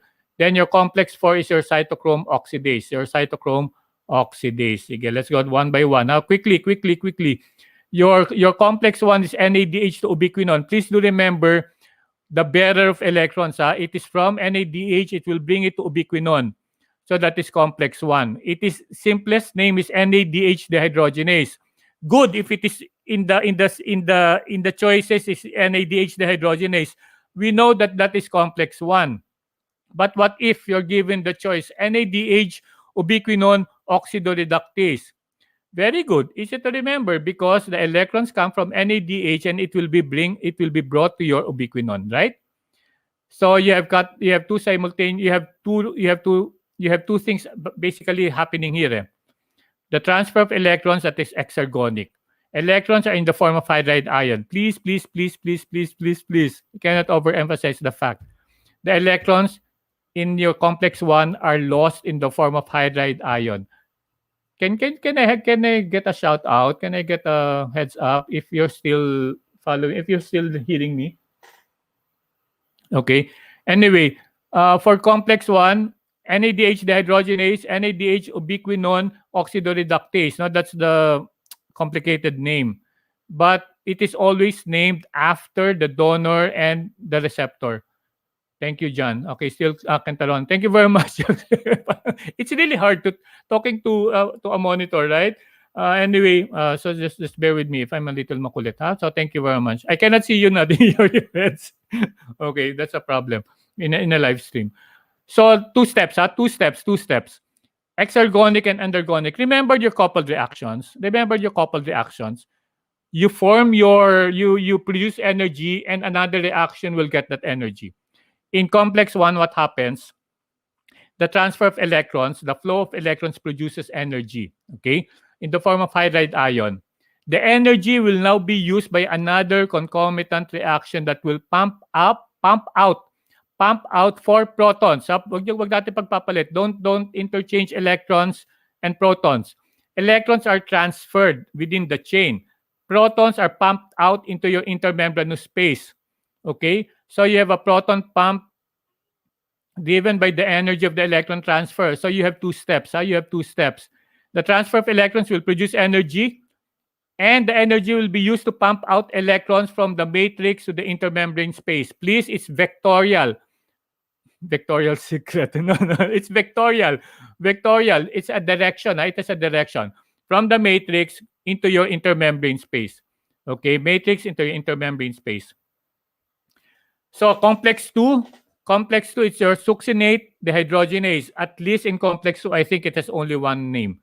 Succinate dehydrogenase. No, you will learn more about succinate dehydrogenase in Krebs cycle, but it's the only membrane-bound enzyme in the citric acid cycle, as we can see here. No, it's bound to your inner membrane, to the inner membrane of your mitochondria. They don't get electrons. Please do remember the distinction. Complex 1 get electrons from NADH. Complex 2 get electrons from your FADH2. From FADH2, from here you can see FADH2. So that's that. And one thing to remember is this does not produce much energy. You don't have any pumping out of the protons. No protons pumped out. No protons pumped out. And where will your complex 2 bring the electrons? It will also bring it to your coenzyme Q, to your Q, coenzyme Q. It is not from complex 1 to complex 2 to complex 3. No. Complex 1 to ubiquinone, complex 2 to ubiquinone. And ubiquinone is the one that will carry the electrons to complex 3. Okay? So complex 3 has many names. Complex 3 has many names. It's named as complex 3. It's also named as cytochrome BC1 complex or ubiquinone cytochrome C oxidoreductase. If we're going to look at this, I forgot to mention, so it is your ubiquinone that will act like a school bus, no? That will act like a UV express, okay? So it's your coenzyme Q. If you're going to study, please study your coenzyme Q as your coenzyme. How many electrons can coenzyme Q, one molecule of coenzyme Q receive? How many electrons? And in what form? How many electrons? You know that your coenzyme Q, if you remember the structure, it has a radical, right? Ubiquinone, ubiquinol, diba? You have a certain, you have in the middle, right? 2 electrons, right? 2 electrons. The fully reduced is from right, Angel, right? From ubiquinone to ubiquinol. Okay, ubiquinone to ubiquinol. Two electrons, right? 2 electrons. Okay. So your ubiquinone will accept electrons from complex 1 from NADH. Ayan, semiquinone. Thank you very much, Christopher. It escaped my mind. Okay. Semiquinone, right? Kaya nga if you're asked, sometimes the mitochondria is a source of your reactive oxygen species because of the semiquinone, because of the radical. Okay, sometimes electrons are lost, no? Then it can cause your reactive oxygen species. Now, I know this was discussed in your coenzyme as well. Anyway, so the electrons now are fetched by your ubiquinone, becoming ubiquinol in the form of hydrogen atoms from your complex 1 and complex 2. Then it will now become your ubiquinol. Okay, your ubiquinol, CoQH2, no? CoQH2. It means it has two electrons. Remember that flow of electrons are usually in pairs, right? Hydride. Then FADH2. Have you realized that? Hydride has 2 electrons. FADH2, H2 has 2 electrons. Ubiquinone to ubiquinol has 2 electrons, right? So it's always in pairs. It's always in pairs. So complex 3 now will get the electrons from ubiquinone and will bring it to cytochrome C, no? From ubiquinone to cytochrome C. So sometimes this is known as your cytochrome B C1 kasi from the first that will accept this is your cytochrome B and will bring it to cytochrome C. Okay? So cytochrome B C1 complex or your ubiquinone cytochrome C oxidoreductase. So please remember what is the DON, what will bring it and what will and where it will be brought to. Okay, so this is your complex 3. So complex 3, two things happens, okay, in complex 3. The flow of electrons will produce the energy and this will now be converted in a vectorial transfer of 4 protons. 4 protons from the matrix to your intermembrane space. From the matrix into your intermembrane space. So where does this happen? Complex 1 and complex 3. Complex 1 and complex 3 pumps out 4 protons, 4 hydrogen ions, 4 protons. Complex 2, wala. Ha? Wala. Please remember. Please remember. So you have vectorial transport of protons as well. So this is your complex 3. What happens is you produce energy and you pump out as well 4 hydrogen ions. 4 hydrogen ions or 4 protons. Okay, so your cytochrome C, if you can see here, no, it's mobile, huh? It's mobile. It is a soluble protein intermediate, soluble protein in the intermembrane space. So it can bring the electrons now to your complex 4. Okay, so this is from complex 3 to complex 4. Complex 4 is your cytochrome C oxidase. Cytochrome C oxidase, cytochrome C oxidase, because you can see here, this is your cytochrome C. Oxidase is what? Oxidation is loss of electrons. You have certain steps. Then it will now just bring your electrons to an atom of oxygen. Please remember, atom of oxygen, not a molecule of oxygen, huh? An atom of oxygen. You will learn, I think you will learn in oxygen metabolism, a molecule of oxygen has 4 reductive steps. Kaya you need 4 electrons. So if you only have a pair of electrons, it can only reduce completely an atom of oxygen. Kaya you have 1/2 mole of your oxygen molecule. Okay, so that's that. So we can see here that the one that has the highest standard reduction potential is oxygen because it is the last. It is the final electron acceptor. So without oxygen, for example, no, cyanide, etc., we don't have time now to just study the poisons. Without oxygen, asphyxiation, drowning, there is no final acceptor of electrons. All of this will stop. If all of this will stop, you don't pump out your hydrogen ions or protons and later on we will see. Okay, again, before I forget, in complex 4, you pump out 2 hydrogen ions or 2 protons.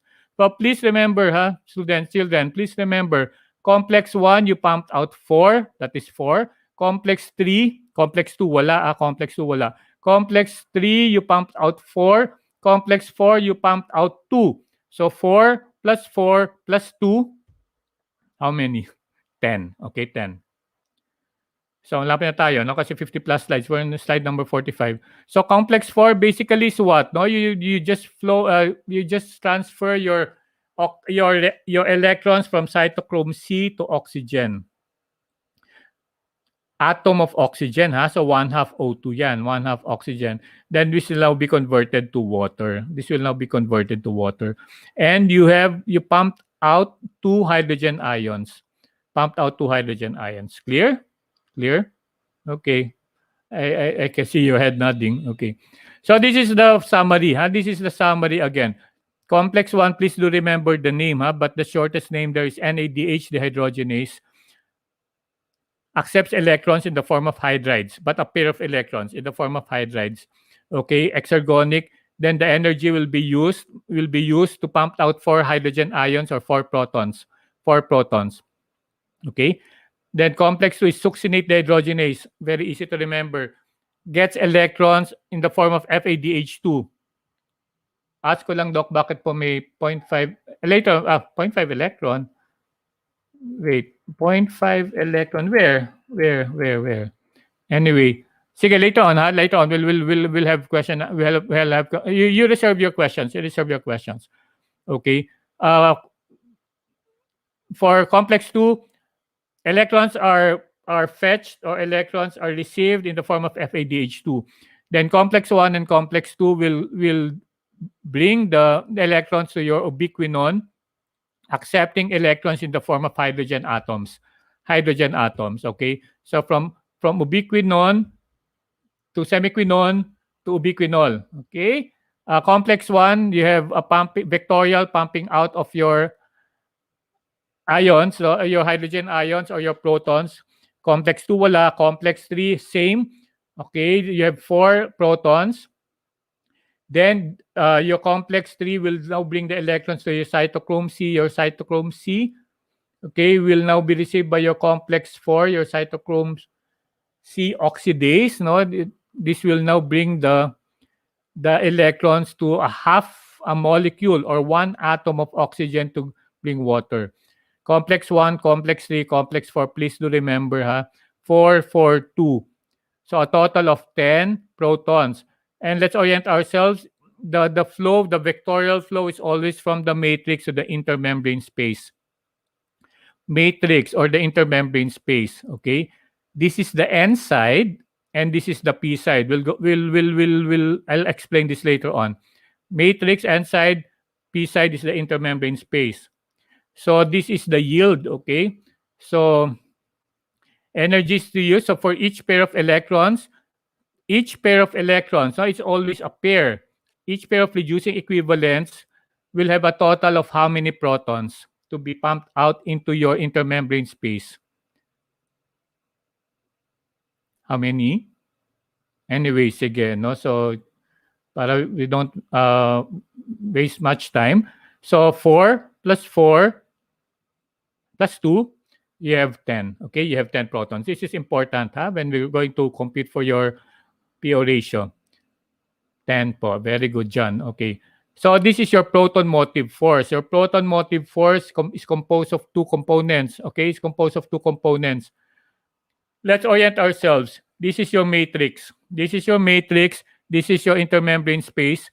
Matrix, intermembrane space. Diba? Because of the exergonic, no, the excess energy, the energy will be stored by the pumping out, no, pumping into your intermembrane space 10 protons for every pair of electrons, right? So because hydrogen ion is positively charged, you have 2 components, right? This now becomes negative because you're pumping out positively charged ions into your intermembrane space. So this becomes negative. So this is the matrix. Okay. For me, I remember it as matrix negative. No, you just pronounce it negative. Negative matrix. A negative matrix. Para very quick. Okay, matrix. Positive, negative. Negative. Okay, so it's negative. Negative, no matrix. Okay, so your intermembranous space now becomes positive because your hydrogen ions are positive. This is your P side. Okay, this is your P side. But that's only half of the force. Another force is your electrical, no, electrical. Okay, sorry. So that is positive. That is electrical, but the chemical, sorry, the chemical. Which is the acidic side? Which is the basic side? Which is the acidic side? Because the hydrogen, this is hydrogen ion, your intermembranous space becomes acidic. This is hydrogen ion, okay? This is your OH. Your matrix will become your basic. Okay, basic. Basic, negative. Okay, negative, basic. Okay, so basta how you remember, okay? How you remember is up to you. So that's a proton-motive force, and this is what is responsible for your for producing your ATP. Okay, you know very well. No, we know very well. We know very well that in your mitochondria, your inner mitochondrial membrane is impermeable. Your inner mitochondrial membrane is impermeable even to your proton. Imagine that. It is that impermeable, okay? Even your proton cannot pass through.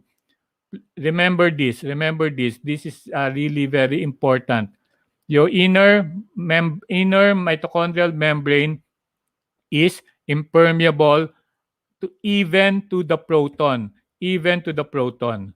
So this it will now be going into your earth-shaking, groundbreaking, mind-boggling discovery by Peter Michel. No, this is your chemiosmotic. Sorry. Okay, wait. Yan, by Peter Michel. Okay, yung Peter Michel, no, he won a Nobel Prize. One of the great unifying principles because a lot, may mga bashers siya. Dami-dami niyang bashers. No? Wala, kalokohan yan. But eventually, he was proven right and disunified biochemistry, etc. So what is the chemiosmotic coupling hypothesis of oxidative phosphorylation? The chemiosmotic model is this. Your inner mitochondrial membrane is impermeable, right? So what happens now? No, you keep on pumping. Imagine 10 hydrogen ions or 10 protons for every pair of electrons.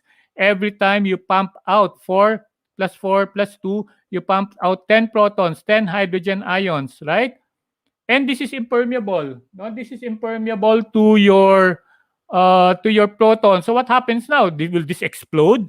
There must be a release valve. Okay, there must be a release valve, and that is your complex 5. So you have a chemical potential against negative basic. Okay, negative. No, what is negative is the matrix. What is basic is the matrix. Negative.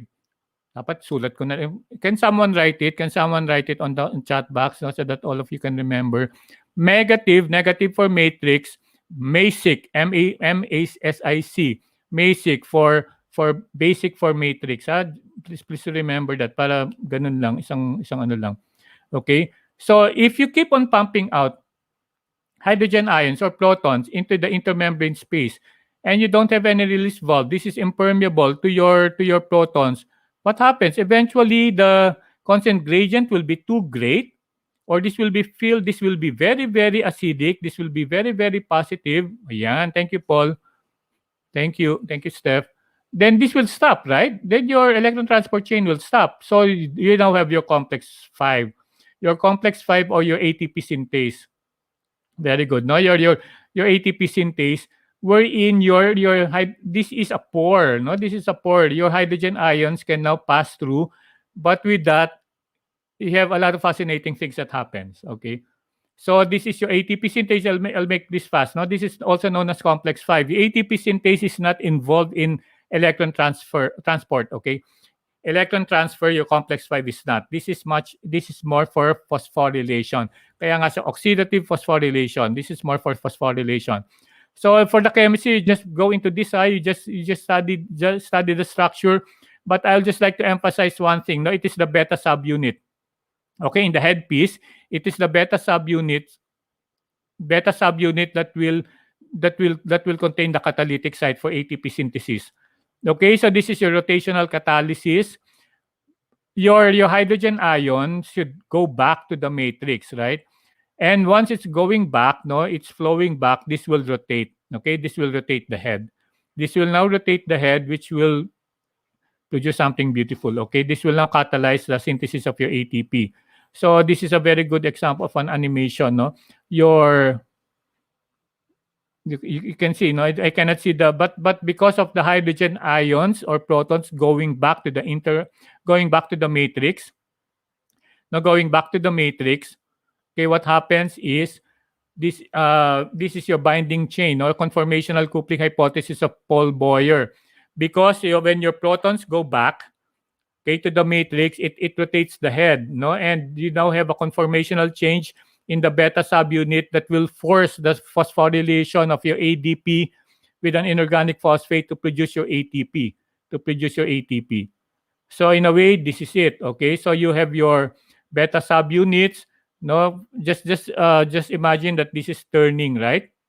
When it turns, you have three beta subunits, beta units. Okay, beta subunits which will be in different conformational shapes. Okay, in different conformation. So you have three changes. I'll not discuss much. Okay. Anyway, so you have a loose, you have an open, you have a tight. So pag loose, no, your ADP and your inorganic phosphate will come together. Once it becomes tight, no, they'll be forced to to join each other, no, that is phosphorylation, then open, it will be released as ATP. And please write this, okay, or take a screenshot of this. For the 3 sites will produce 3 ATPs every turn, okay? So you have 3 sites, you will produce 3 ATPs for every turn. For every turn, you need 12 hydrogen. You need 12 hydrogen ions per turn. So if we're going to equate this, for every ATP produced, you need 4 protons. For each molecule of ATP, you need 4 protons. You need 4 protons. Okay? Kasi when we go to your PO ratio, no, your phosphorylation oxidation ratio, okay, this is important. So this is your PO ratio. No? The PO ratio is the amount of ATP produced from the movement of 2 electrons to a defined electron transport chain terminated by the reduction of an oxygen atom. I'm sure this is familiar. No? This is complex 1, pumping out 4 hydrogen ions. This is complex 3, pumping out 4 hydrogen ions or protons. And this is complex 4, pumping out 2 hydrogen ions. So you have a total of 10 hydrogen, right? You have a 10 hydrogen. But how many protons do you need for each ATP? You need 4, right? You need 4. You need 4 protons translocated for each ATP synthesized. So, from complex 1, this is important when you go to computation, no, in your metabolism. How many ATPs are produced from each mole of glucose when it passes through your glycolysis, to your Krebs cycle, to your electron transport chain? This is where everything, in beta oxidation as well, this is where everything comes from. If the electrons is contributed by complex 1, if the electrons are contributed by complex 1, the total number of protons that are pumped out is 10, right? And you need 4 translocated protons for each ATP. So the PO ratio, is 10 divided by 4 or 2.5. And this is rounded to 3. This is rounded to 3. Do you follow? Do you follow? Can I have a heads up in the PO ratio? However, no, if the electrons are delivered via complex 2,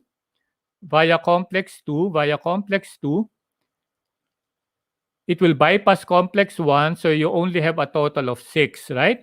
You bypass complex 1, so you have only 4 plus 2, so you only have 6, right? So if you're asked how many ATPs are produced if a pair of electrons enter the ETC via complex 2, or how many ATPs are produced if electrons enter the electron transport chain via FADH2. We know very well that FADH2 enters via complex 2, right? So it bypasses complex 1. So it will only be 4 plus 2, it is 6. 6 divided by 4, 1.5, then this is rounded off. I think it is still rounded off, no? But kasi some books, no, they use the fraction 2.5, 1.5. But I think for all intents and purposes, I still think, okay, for all intents and purposes, no, in metabolism, in the second shift, you will use 3 and 2. So we know this, how many ATPs are produced from a mole of NADH, no? Or what is the ATP equivalent of NADH? Now you know the answer. Now you know the explanation, because NADH carries oxygen to the ETC through complex 1. It will translocate 10 protons, and divided by 4, you have 2.4 rounded off to 3, right? However, if the question is how many ATPs are produced from a mole of FADH2, you know that electrons are brought to the electron transport chain via FADH2 via complex 2. It bypasses complex 1. So it will only be 4 plus 2. It will be 6 divided by 4. So it is 1.5, or rounded off to 2. Okay, so regulation, quickly, mabilis lang ha. Sorry, children. Okay. For regulation, this is tightly regulated. The cell, in order to be healthy, should be what? Should always be awash with ATP. But what is the rate limiting, or what is the main determinant? Please remember this. The main determinant is not the amount of ATP. No. It's not the amount of ATP. It is the availability of ADP. So, in the scheme of things, if ADP is very, very much available. What does it mean? It signifies what? It signifies that ATP is deficient, right? Because you have your ATP-ADP balance, right? And ATP should always be abundant, right? You need that for muscle contraction. You need that for impulse generation. You need that for the sodium potassium ATPase, right? So it is availability of ADP as a substrate for phosphorylation. Okay, that will measure the energy status of the cell. This is the mass action ratio. No? The mass action ratio is the ratio of your ATP. ATP. Always remember ATP is the numerator. Okay. Then ADP and inorganic phosphate is the denominator. So if your mass action ratio is high, it means you have an abundance of ATP and a paucity or a lack of ADP, right? So what does it mean? No, your electron transport chain or your phosphorylation should slow down, or it should not be that active, so it stops respiration. However, if the other scenario predominates, for example, you have a lot of ADP and you have a scarcity of ATP, what happens to your mass action ratio? Your mass action ratio is low. In other words, your ATP is low and you have a lot of ADP. Where do we get your ADP? ADP is from ATP that is hydrolyzed, right? So if your ADP is high, that will signal that will signal the mitochondria, that will signal the process of respiration to step up, not to step up, not to be accelerated in order to produce your ATP. Okay, ATP is formed only as fast as it is used in energy requiring cellular activities.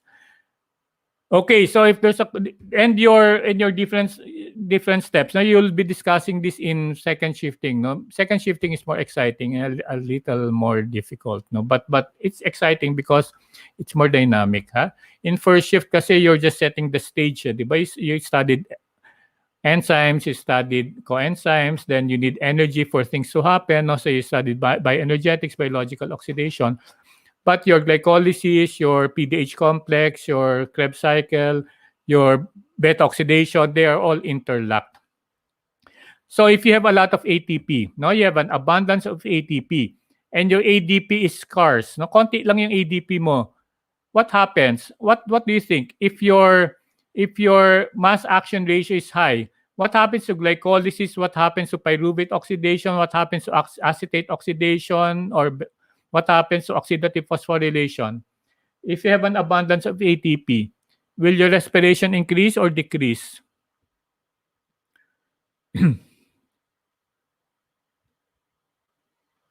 Okay.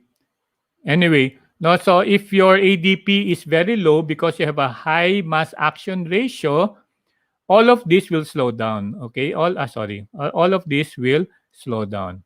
All of that will slow down. If your ADP, however, if your ADP is high, so if it is a green arrow, very good decrease. No, if it is a green arrow, it is a positive allosteric effector. No, it is an effector. So the positive effector for your regulation of electron transport chain is your presence of your ADP. Okay, so all of them are connected, right?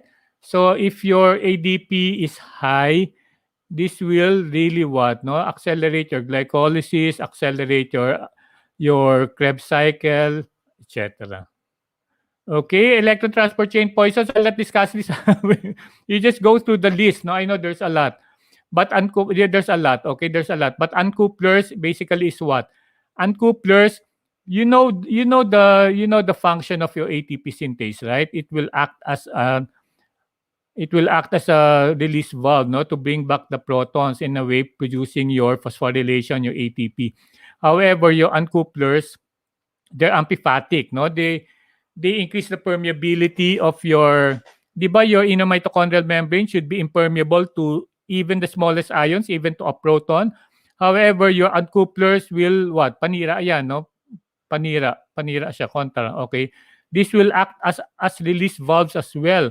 So in other words, so your protons will pass through this, bypassing your complex 5, your ATP synthase. So in a way, your proton-motive force will be obliterated.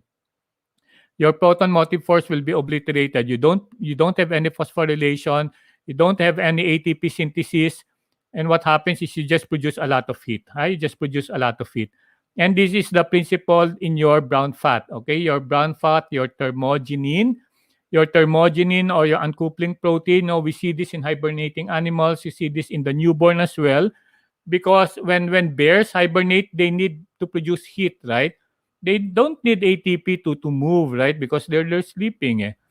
In infants, no, some because they need to maintain their body temperature after being released. No, they have thermogenin.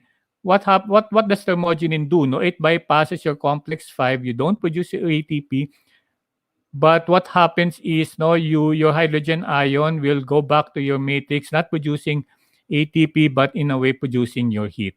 So that is your thermogenin. Okay, so with that, thank you very much. Thank you very much, Hilde. 2 hours pala tayo. Okay, if you have any questions, so again, thank you very much for listening. Yes, babies can shift. Hindi sila masyadong nanginginig, no? They have thermogenin. Okay, in a few minutes, this will be uploaded, no, in YouTube. I'll just put the links. No, I'll just put the links. I'll improve the description. Okay, thank you, Jacobs. Okay, so if you have any questions, I can say for as long as needed. Rafael, nice to see you again. Huh? I'm going to visit your channel. Okay, Rafael. Do you have any uploads, Rafael? Any new gadgets to unbox? Anyway, Jewel, Kenneth, and Sinares. Okay. So,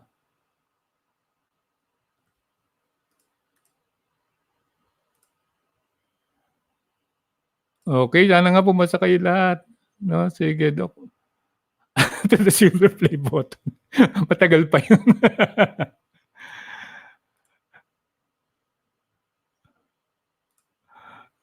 Okay, thank you very much, Cantaroni. Thank you very much. Yes, it's my pleasure. It's my pleasure. It's my pleasure. If you have any request, no, for me to review, if I can, if you just message me. You like I like the video, please, and you subscribe if you haven't subscribed yet, and you share the video. You like it so that it can reach more people. Okay, thank you, Mel. Thank you, Mayor. Thank you. Shout out. Okay, shout out to Agassi. You're named after the tennis player. Jesse Anton. Okay, so thank you. Thank you, Mac. Okay. Oh, shout out daw. Shout out to... Oh, happy birthday, Jewel. Happy birthday, Jewel. Thank you very much. And any questions? Kanina may nag-questions ng 0.5 electron. Is that a 0.5 electron? Is that a 0.5 ATP? Anyway, thank you. Thank you, Lemuel. Thank you very much. Thank you very much.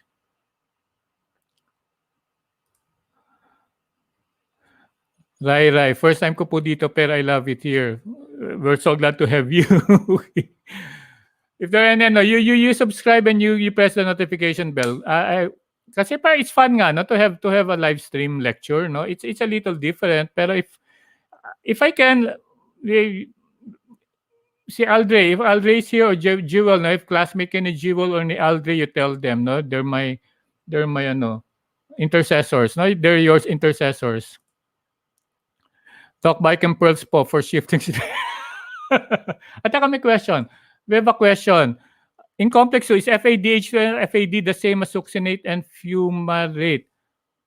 Hindi, alam ko you have your succinate oxidase. I'll review my Krebs cycle. Pero ganun din yun di ba? Parang I think, you correct me succinate and fumarate. I'll look into that. Pero it's the same di ba? Succinate to fumarate, fumarate to succinate is an oxidation-reduction reaction. If I'm not mistaken But I'll check on that. A question po, Emma Santos. Catabolic reactions po are bond breaking, yes, and release heat. But endothermic reactions also are bond breaking po. Exothermic is you release energy. Endothermic is you put in energy. So in other words, endothermic is more belongs to you anabolic. No, anabolic. In a way, kaya nga confusing ang enthalpy. Actually, in metabolism, anabolism is building up things from simple to more complex. Catabolism is breaking them down to produce energy. When you put them together, that's metabolism. So it's better really to understand things in by means of delta G, free energy. Okay? Free energy. Rather than exothermic or endothermic. Kasi some reactions might produce heat, but it's a little more complicated. Okay, anyway. I hope I'm answering your questions. Maribela, bakit po nagde-decrease yung ATP yield ng NADH kapag hindi sa ano yan, I didn't have time, no, but I think it's in the video, or maybe I didn't because your NADH are impermeable as well, no? Are impermeable, your inner mitochondrial membrane is impermeable as well to NADH. Kaya you have your nucleotide shuttle systems. No, nucleotide. Anyway, I'll link it. I look for the video. But you have I think you have two. No, you have two NADH, and sometimes in the shuttling, you need energy. But I look into this. I'm not that sure. However, in the electron transport chain, the counting starts once the electrons are brought via NADH and FADH2 via complex 1 and complex 2 respectively. If some electrons are lost, no, in the shuttling, no, in the shuttle systems, siguro it's part of the investment and the payback and payoff. Payback. Okay, part of the investment. What else? Okay, thank you, Paul Christian. Sana nga may lumabas. Alam mo, kung may lumabas, makatulong lang isang tao, it will make my day. It will make my day. Anyway, sige, no? So, inabot na tayo ng gabi, no? If you have any questions, you can you comment in the comment section of the video, then I'll look it up, then I'll answer it as best as I can. Okay? Sige, I'll end the broadcast. Thank you very much for all, ha. Thank you very much. Thank you so much. Learned a lot po. Thank you. Good luck on your exam. There's a question. Christopher Soriano, if complex 3 can accept 2 electrons, ayun, very good question, Christopher. I agree, no? Yung from complex 3, right? From before complex 3, that's ubiquinone, right? Then cytochromes na siya, right? You need 2 molecules of cytochrome. You need 2 pairs of each cytochrome. Kasi cytochrome contains iron from ferrous to ferric, ferric to ferrous is only 1 electron exchange, right? So you need 2 moles of each. You need 2 molecules of each. I hope isa po yung pag-transport. Now, you need 2. Kaya minsan may mga 2 siya, 2 cytochrome B, etc. But good question. Good question. But always remember, they always come in pairs. Thank you rin sa time. Sige, Kenneth. Thank you. It's my pleasure. I'm here at home lang naman. So, it's my honor and my pleasure to be still of useful. Ketaroli, yes, road to 1,000 subscribers. Tagal-tagal. Anyway, I just reactivated the channel this August lang naman no, after I retired. Okay. So, more live, please. Yes, we'll see. We'll see. I'll study as well. Anyway, it's always good naman to study. New comments. Okay, so I'll end the broadcast. If you have any questions again,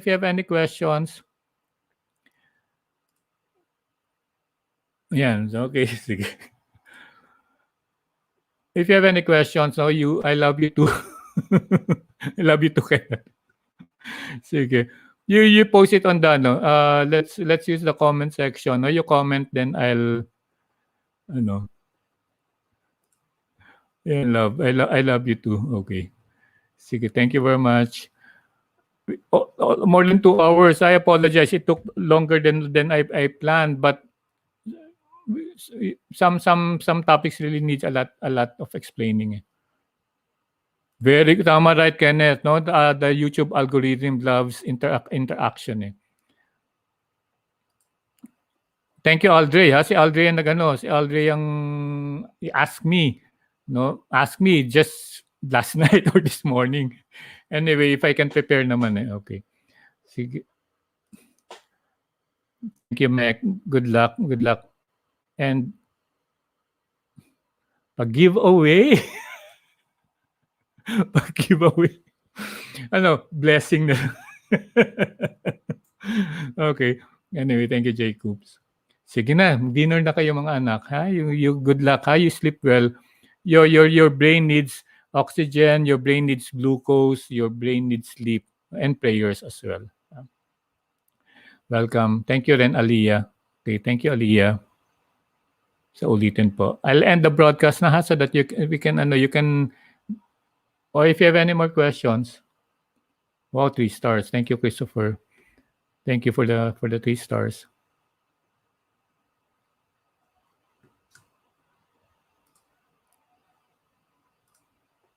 Okay, please like this video, share and subscribe. The usual stuff. Welcome, Trisha. Shout out to you. Good luck tomorrow. Okay, to the 56 who's still around, I'll turn off na ha. I'll end the broadcast. Although I need the watch hours, para you can eat na. Ha? You can eat and you can prepare for your exam tomorrow. Stay safe as well. Stay safe as well, Limwell.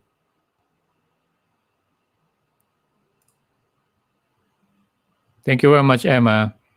Hope to see you around when I visit medicine when we can already. Okay. I hope that will come. No. Okay. Thank you very much. I really appreciate that. Hindi ko pa nga alam magluluto pa ako. You like? Sa inyo rin. Okay. So have a great dinner. Anyway, thank you again. Ha? Thank you very much, everyone. Bye-bye. Bye-bye. Bye-bye.